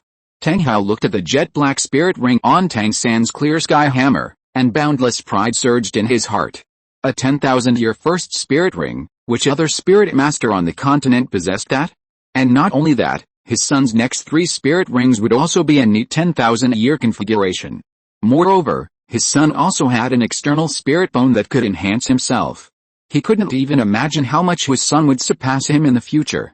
By the way, father, how did you cultivate that almost tangible killing intent you released when you appeared just now? Tang San exhaled a breath of turbid air and slowly stood up from the ground. He needed to seize every moment to become stronger, and having lived 2 lives, he naturally knew the importance of killing intent. If this could be used in battle, it would definitely play a key role in victory. Tang Hao was taken aback by the question. He couldn't explain this in too much detail either. Little San, what I just used was a domain called the Killing God domain. He obtained it from the City of Slaughter. Only continuous killing can condense such an aura. Moreover, the method of obtaining it is extremely harsh. It's not simply about slaughtering soul beasts, but about engaging in true life or death battles. As Tang Hao said this, he couldn't help but think of Tang San's 8 spider lances. Perhaps Xiao San was born to kill. Tang San nodded, seemingly understanding. I understand, father. Once your cultivation improves further, I will take you to that place. Once you emerge from there, you will obtain the same domain as me. In the following days, As Tang Hao led Tang San in continuous killing, devouring, and acquiring spirit rings, the spirit beasts of Sunset Forest were all in danger. Sometimes, the father and son would go for 2 days without finding a suitable 10,000-year spirit beast. Yin, located in the ice and fire yin-yang well of Sunset Forest, seemed to sense something, constantly swaying her branches, trying to transmit the information. However, her spiritual power was too weak at the moment, and Tang San had never summoned a blue silver grass. Therefore, the father and son passed by the edge of the miasma several times without noticing her presence because they were in a hurry. As the aura of the Tang family father and son gradually disappeared, the ice and fire yin-yang well also gradually fell silent, leaving only 2 blue silver grasses standing quietly on the shore. Chapter 196 Bibi Dong arrives in Heaven Dao City. Time flies, and with only 1 day left until the Soul Master Tournament's qualifying rounds, a major event is taking place in Heaven Dao City today. The Pope of the Spirit Hall, upon learning of Emperor Zhu Yi's serious illness, has personally come to offer his condolences. Upon hearing this news, the people of Heaven Dao's capital are filled with pride and excitement, spontaneously lining the streets to welcome the Spirit Hall's contingent. This is primarily due to the Spirit Hall's contributions to the continent over the years. Free awakening, Soul Master subsidies, and now even the recycling of Soul Beast remains. Each and every one of these measures benefits the lower-level Soul Masters and the general public. It's rumored that since taking over the administration, His Highness the Crown Prince has relaxed his oversight of the Spirit Hall, allowing it to establish more branch halls throughout the Heaven Dao Empire. Furthermore, rumors have spread that the 7 Treasure Glazed Tile School is also interested in joining the Spirit Hall. The people don't know if it's true, but if the rumors are accurate, the Spirit Hall's influence on the continent will undoubtedly rise even further. Because it was a formal visit, the Spirit Hall's entourage was quite grand, with umbrellas, spears, drums, fans, and knights leading the way, surrounding Pope Bibi Dong's luxurious carriage. Qian Renxue led the procession at the palace gate, narrowing her eyes as she watched the approaching Spirit Hall contingent. Ning Fengzi, standing beside her, also had his eyes half closed, seemingly lost in thought. Only Li Sun, standing in the crowd behind them, curiously observed everything. He was now extremely curious about this renowned Douluo-level Bibi Dong. Halt! With a command from the Master of Ceremonies, the procession slowly stopped a kilometer away from the palace gate. Bibi Dong slowly stepped down from the carriage and immediately saw Qian Renxue standing at the palace gate. Bibi Dong's eyes flickered, but her facial expression remained unchanged. The two groups met. "Welcome, Your Holiness, to my heavenly Dao Empire. My father would surely be delighted to know of your Majesty's arrival." Qian Renxue, as the Crown Prince of Heavenly Dao, bowed slightly to welcome Bibi Dong. However, he emphasized the last 2 sentences. Hearing the change in Qian Renxue's tone, Bibi Dong's eyes flashed sharply. She swallowed the polite word she was about to say and nodded to Qian Renxue. "Your Highness is too kind. Please introduce me to your father, please." A smile curved Qian Renxue's lips as she gestured a slight bow to Bibi Dong. Bibi Dong glanced at Qian Renxue but said nothing, only letting out a soft hum as she passed her daughter. Qian Renxue's smile deepened at the sound. Bibi Dong's meeting with Emperor Zhu Yi didn't last long, as Emperor Zhu Yi had become completely vegetative, his vital signs maintained only through a thick wooden tube for liquid feeding. In the imperial study, everyone had dropped their pretenses and no longer cared about the stares of others. Only then did Li Sun have the chance to carefully observe Qian Renxue's mother. Majestic and dignified, with a cold demeanor, that was Bibi Dong's first impression. Her graceful figure and beautiful features followed. Li Sun nodded. It wasn't that Qian Renxue was beautiful, Bibi Dong's genes were indeed strong. If only she weren't insane. Sect Leader Ning. "This is the first time we've met since you joined the Spirit Hall, isn't it?" Bibi Dong smiled faintly. Ning Fengzi bowed slightly and explained with a smile, "Yes. I originally wanted to visit your Majesty in Wuhan City, but considering your Majesty's busy schedule, I didn't go to bother you." Sect Master Ning is very thoughtful. Bibi Dong's smile faded, and she nodded. "However, since it hasn't been officially announced to the public, why don't you take advantage of my visit to Xiandao and announce it to the public? Your Majesty is too kind." Fengzi has no objection. A glint flashed in Ning Fengzi's eyes, and he nodded with a smile. Bibi Dong was surprised that Ning Fengzi agreed so easily, and her mood improved considerably. In the past, only those who had attained the title level were qualified to enter the Elder Hall, But given Sect Master Ning's status and the special nature of his martial soul, there's no need to worry about that. And with Sword Douluo and Bone Douluo's cultivation, there's no need to say more. As for Poison Douluo, Bibi Dong sat upright in her chair, her fingers lightly tapping the armrest, while her mind began to think rapidly. After a moment, Bibi Dong seemed to have made a decision, looking at Ning Fengzi with a serious expression. I need him to let go of his grudge against Chrysanthemum Douluo, Your Majesty. Rest assured, I have already discussed this matter with Senior Poison Douluo, and he has long since let it go. Ning Fengzi nodded. Good, since Sect Master Ning has no problem, my spirit hall naturally welcomes the 7 treasure glazed tile school to join us. Bibi Dong's eyes flickered. She remembered the conditions Xiaozu mentioned when she returned to Spirit City last time, but she didn't expect Ning Fengzi to change his tune so quickly. Ning Fengzi was known throughout the continent for his cunning and shrewdness.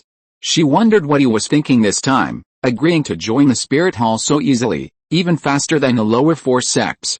Bibi Dong's thoughts drifted for a moment, then she smiled calmly.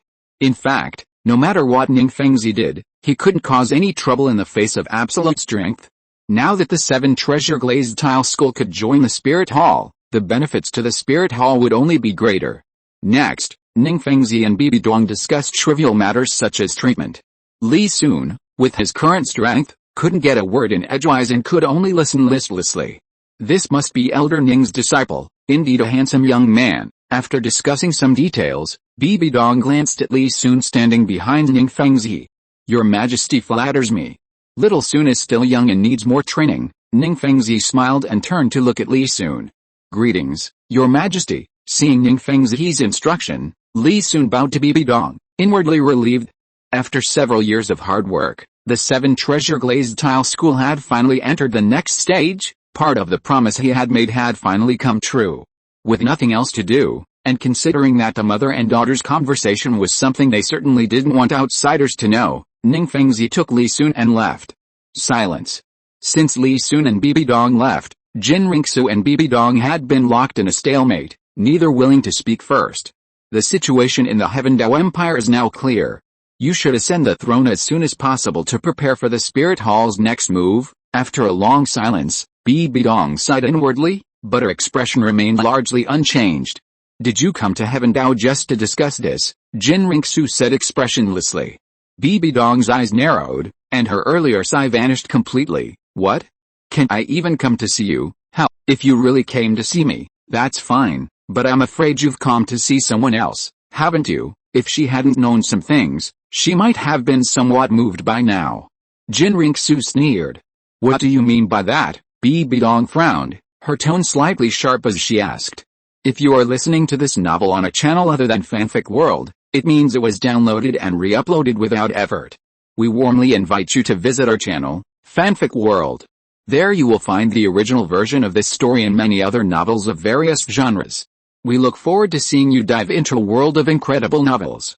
Chapter 197 Selling Soul Beasts. Bibi Dong was taken aback by Qian Renxue's words, a surge of panic mixed with anger rising within her. Her purpose in coming to the Heaven Dao Empire wasn't solely for her daughter, but even so, how could Qian Renxue speak to her like that? Did she know something? Your Holiness, I heard a fellow named Yu Xiaogang just returned from Wuhan City.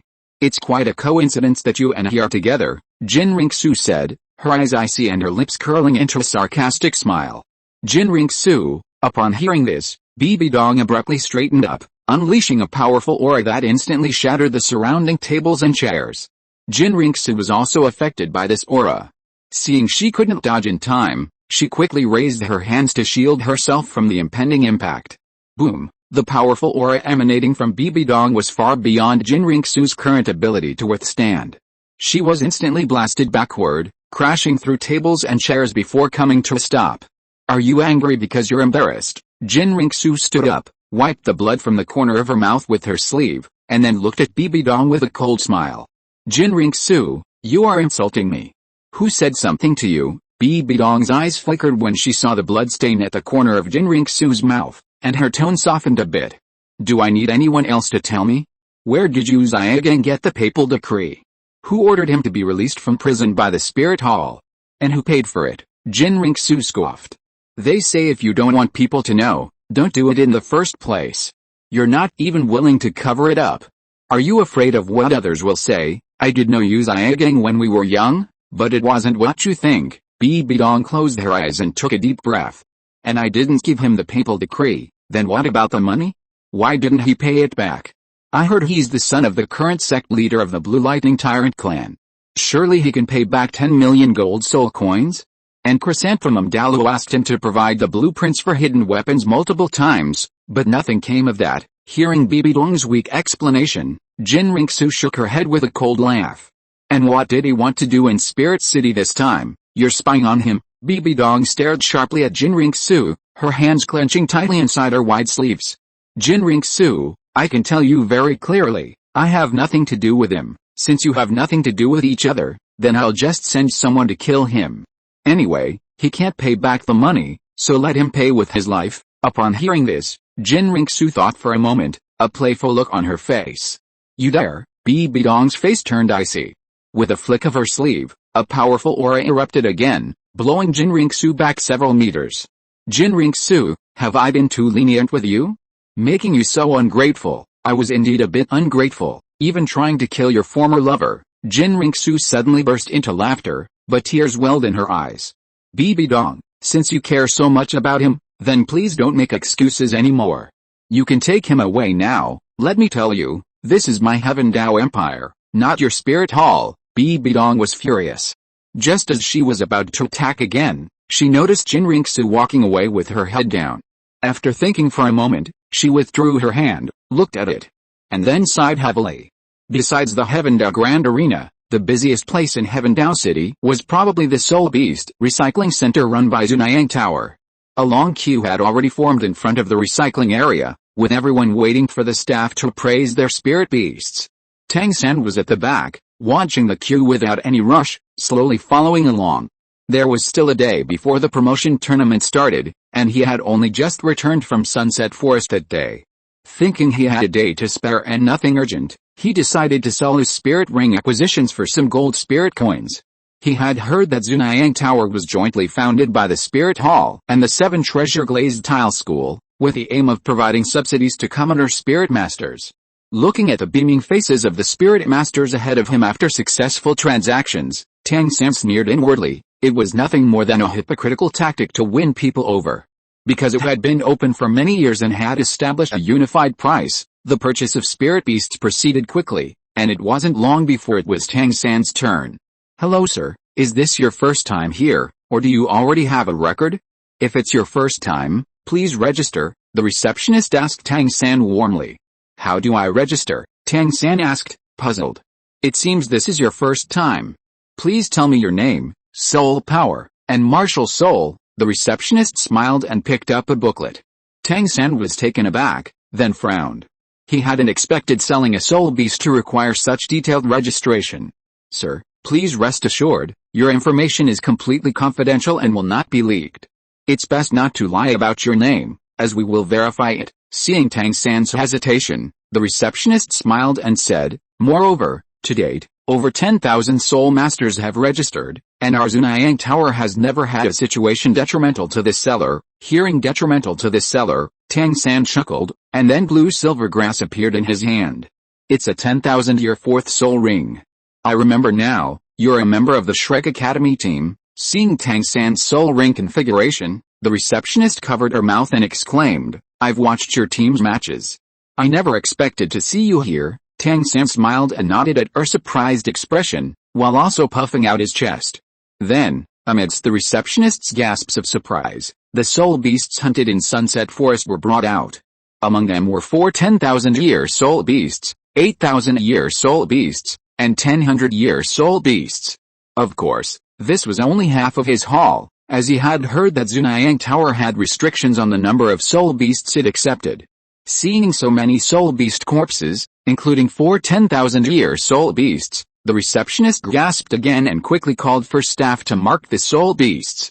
After a brief discussion, the receptionist smiled apologetically at Tang-san. Hello, although this is your first time here, I'm sorry, we have rules and cannot buy them all. She then handed Tang-san a document. Based on your soul ring configuration, I can accept 200-year, 1,000-year, and 1 10,000-year soul beasts.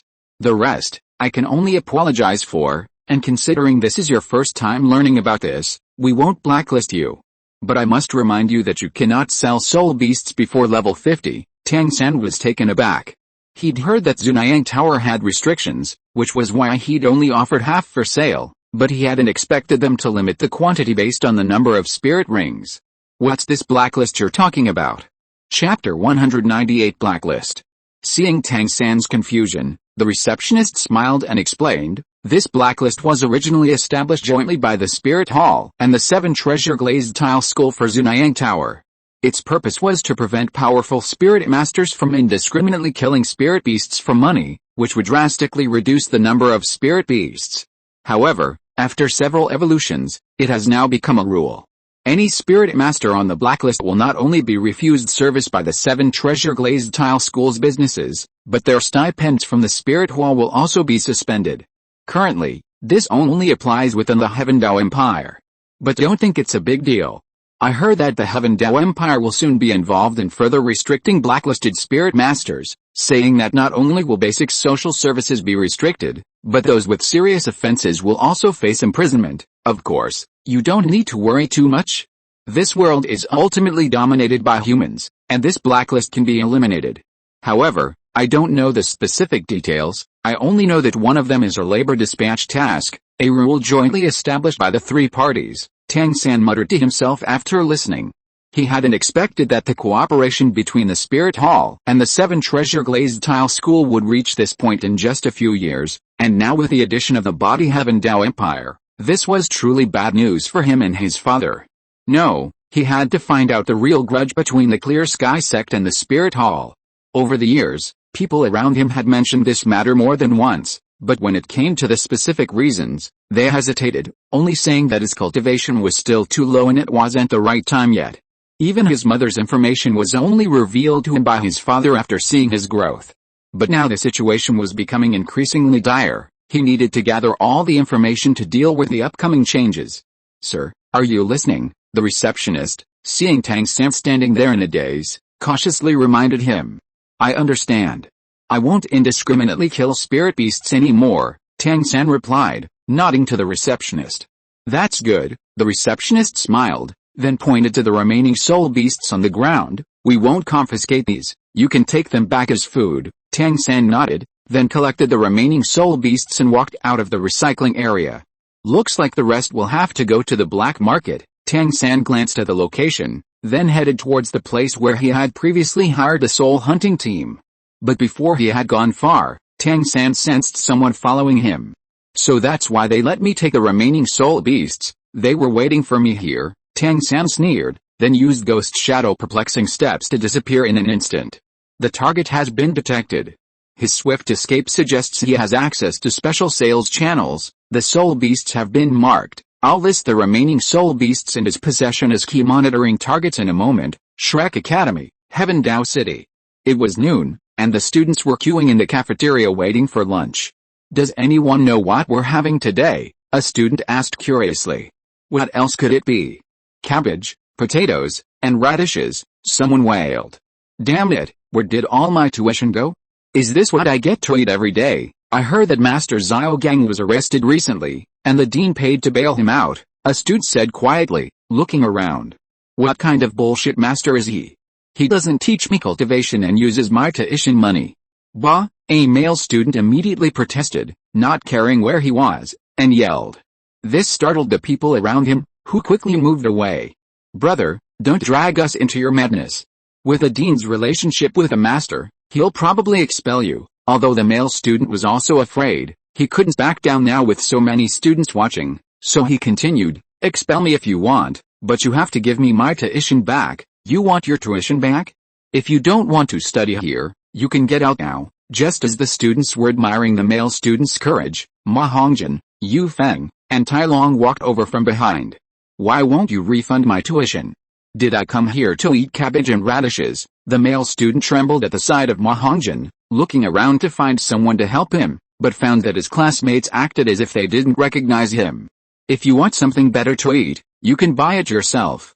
Don't you have a subsidy from the Spirit Hall? Ma Hongjin had a disdainful smile on his lips, his eyes were cold, and he clenched his fist. But you dare to insult my teacher and grandmaster? I think you're asking for a beating. Am I not telling the truth? Since Dean Liu Erlong handed the academy over to Flander, how much has our student treatment dropped? And what has this so-called grandmaster taught us? The male student said as he backed away. Why do you elite students get special treatment, while we ordinary students have to pay for our own food?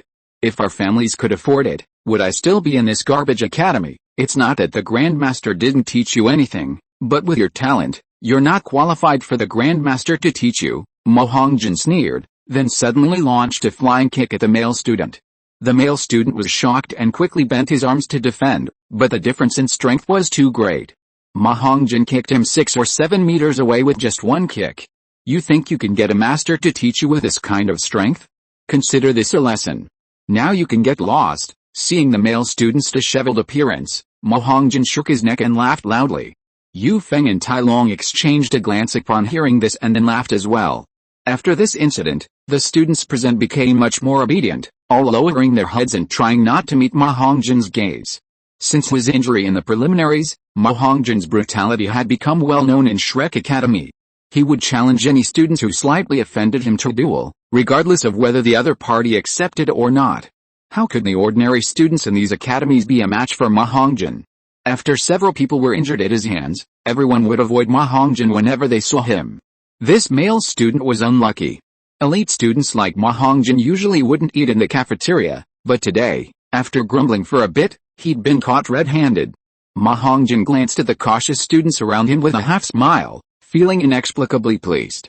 Since he couldn't vent his frustrations at brothels, ice blocks and the lake bottom were among the few ways he could release his pent-up energy. What's for lunch today? Ma Hongjin asked as he approached the food counter. Stewed cabbage, potato slices, and radish soup, a woman at the counter casually replied. However, when she saw it was Ma Hongjin, she quickly changed her tone. But I also have 2 of the dean's dishes. Would you like them? Ma Hongjin's eyes lit up. He'd only wanted something light today, but this unexpected treat was a pleasant surprise. Sure, I can try them for the dean first. A moment later, the woman smilingly brought the dishes from the kitchen and placed them in front of Ma Hongjin. Ma Hongjin took a closer look and saw 3 small bowls of fish soup that had been stewed until they were milky white with a golden hue. He immediately felt a strong urge to eat. Chapter 199 Evil Fire Eruption. A small bowl of fish soup was too little. Ma Hongjin felt a surge of heat go down his throat, and after a couple of sips, it was empty. He then turned his attention to the 2 remaining bowls on the table. Seeing this, Yu Feng and Tai Long quickly grabbed the other 2 bowls and, ignoring the heat, began to drink. This soup is really good. Ma Hongjin licked his lips, about to savor it, when suddenly he felt the heat in his stomach intensify, gradually spreading to his limbs. Startled, Ma Hongjin carefully sensed the heat and discovered that his physical abilities had actually improved. His face lit up with joy. Teacher, you really know how to enjoy yourself. How much does this cost? But before he could finish speaking, his body temperature rapidly increased, and his forehead instantly became covered in fine beads of sweat. What's wrong? Yu Feng and Tai Long were puzzled by Ma Hongjin's condition. Hell, Ma Hongjin's eyes widened in fear. He wanted to speak, but the raging fire within him was out of control, rendering him speechless. Clang! Bang! As Ma Hongjin collapsed to the ground, the table toppled over, scattering tableware and food everywhere. Hongjin, what happened to you? Tai Long exclaimed in shock, rushing forward to help Ma Hongjin up, but immediately recoiled from the heat. Backlash of evil fire. Yu Feng and Tai Long's expressions hardened, simultaneously realizing the flaw in Ma Hongjin's martial soul. At this moment, the temperature inside Ma Hongjin's body was extremely high, with wisps of slightly purple flame slowly emerging from his body. His clothes melted instantly from the intense heat, and the tableware and chairs that came into contact with him were ignited. The commotion immediately attracted the attention of other students nearby, some of the girls screaming and closing their eyes. They weren't Shrek Academy members and didn't know Ma Hongjin's condition. They were all astonished by what they saw. Especially when they saw Ma Hongjin's empty lower body. A violent roar erupted among the students in the cafeteria. Quick, someone go call Dean Flander. Tyrone clenched his hands, which were red from the heat, feeling extremely anxious. Then, remembering something, he quickly shouted to the surrounding students. The students looked at each other, then, as if by prior agreement, took a step back in unison. This caused many students to burst into laughter. They realized that no one wanted to go. Tyrone was dumbfounded at this situation and roared, "Someone go. We're all classmates, don't be so petty now, he'll die if this continues." But no matter how much Tyrone shouted, the students looked left and right, each wanting the person next to them to go. Yu Feng's expression also darkened at the situation, and he quickly ran towards the cafeteria entrance. "I'll go call the dean. Tyrone, you stay here and watch Fatty." At this moment, Mo Hongjin had his eyes closed in pain, completely unaware of the situation outside. His martial spirit had already manifested on its own, with wisps of purple flame surging from his body. His sweat evaporated as soon as it appeared, and his fat seemed to have decreased slightly. Ma Hongjin felt an unbearable heat coursing through his body, writhing on the ground in agony. He felt an urgent need to release, to vent his frustration. He wanted to go to a brothel, to find women. His hand involuntarily reached down, but grasped only air. Ah! Ma Hongjin pounded the ground in agony, letting out a beast-like roar. Time continued to pass, each second feeling like an eternity to Ma Hongjin. His physical abilities were improving at a visible rate, but he felt no joy. This improvement was accelerating the backlash of his evil fire. Muscles tensed, veins bulged, and Ma Hongjin trembled, curling into a ball. Blood was already flowing from his mouth and nose, and fine beads of blood seeped from his body. But under the ravages of the evil fire, these turned into charred particles, then to ashes. "Hongjin, how are you?" Just as Ma Hongjin was in excruciating pain, a gust of wind howled, and Flander instantly appeared beside him.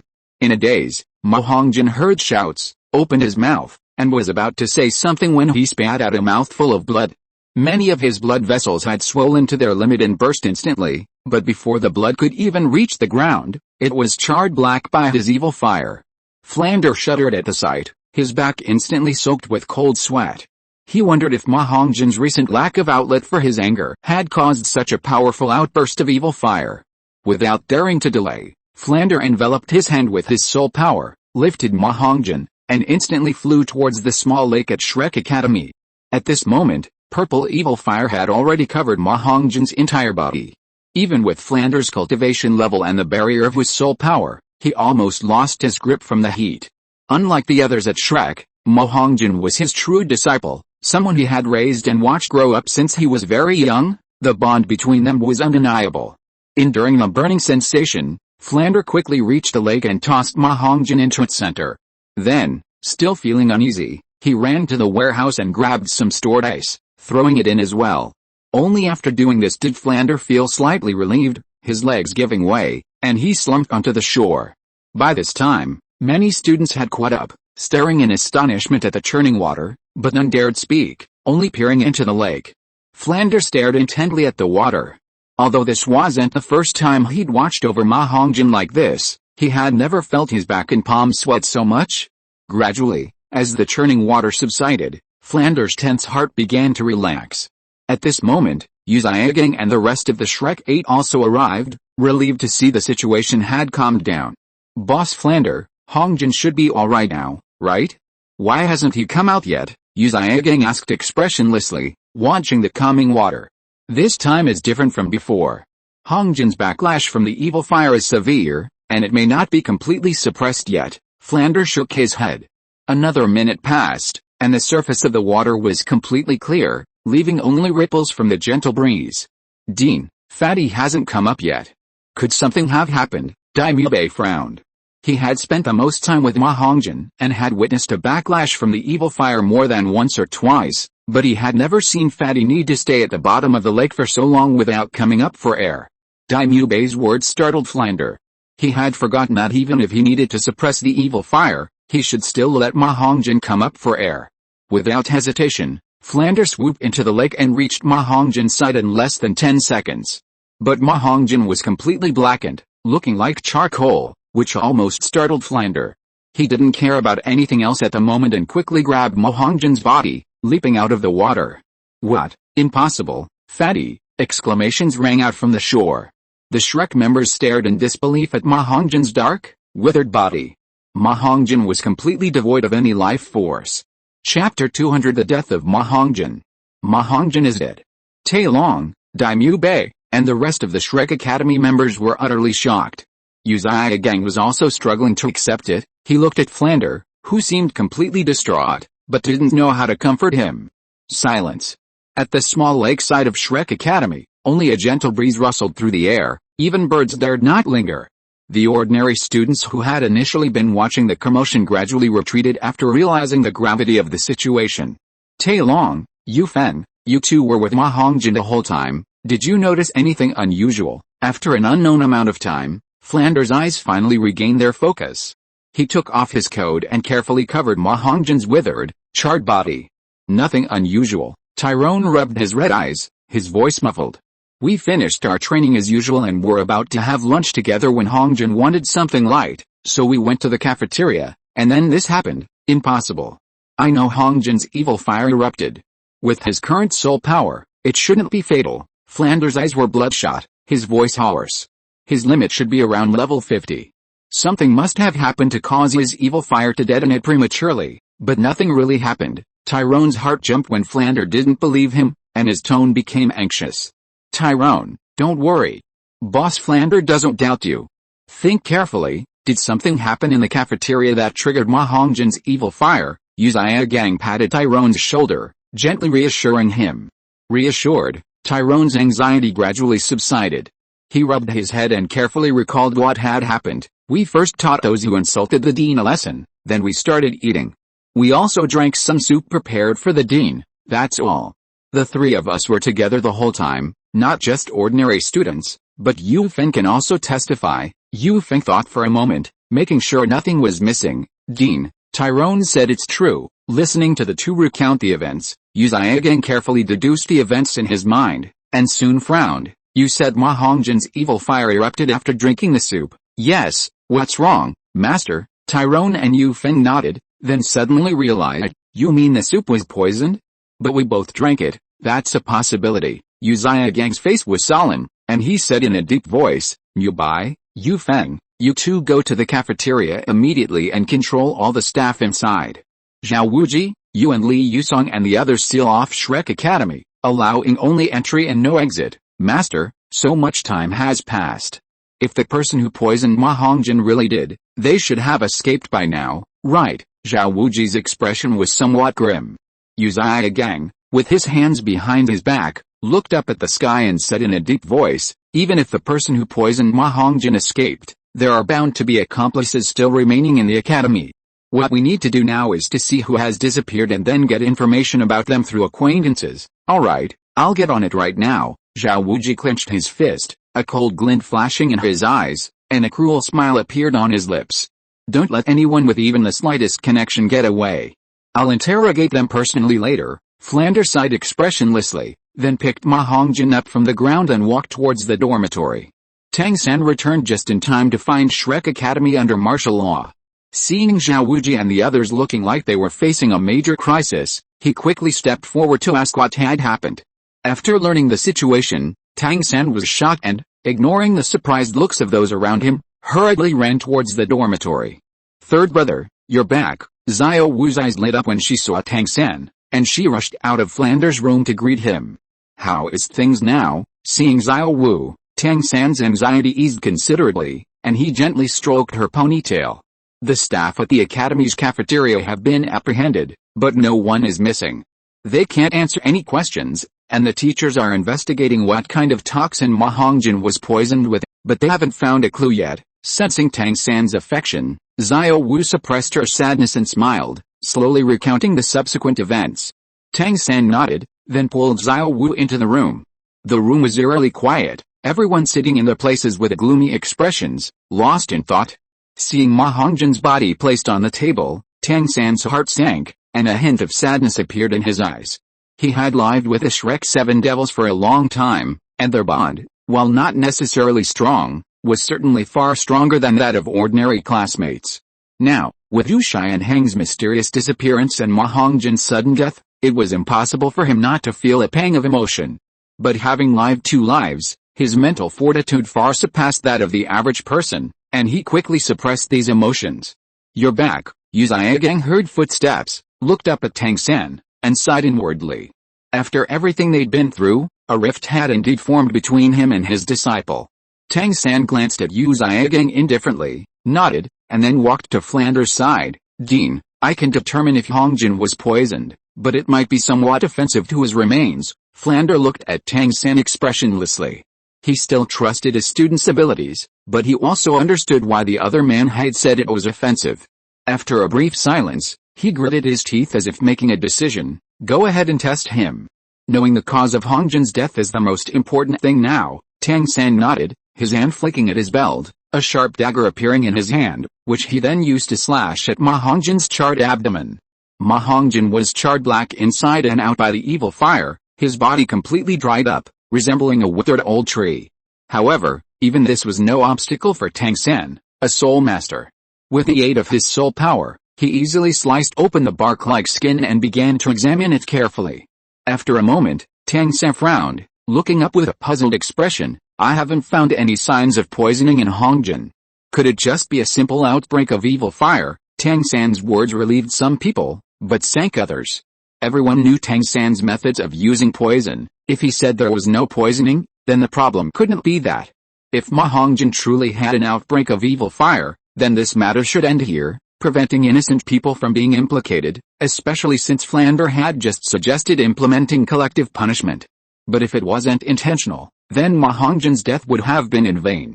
After a long silence, Flander looked deeply at Tang San and sighed. Then let's make arrangements for Hongjin's funeral. End of this chapter. Thank you so much for reading until the end. Don't forget to give it a like. Looking for more exclusive content and immediate access? Subscribe to our Patreon. Remember, every like, subscription or donation encourages us to continue. Thank you all. See you in the next video.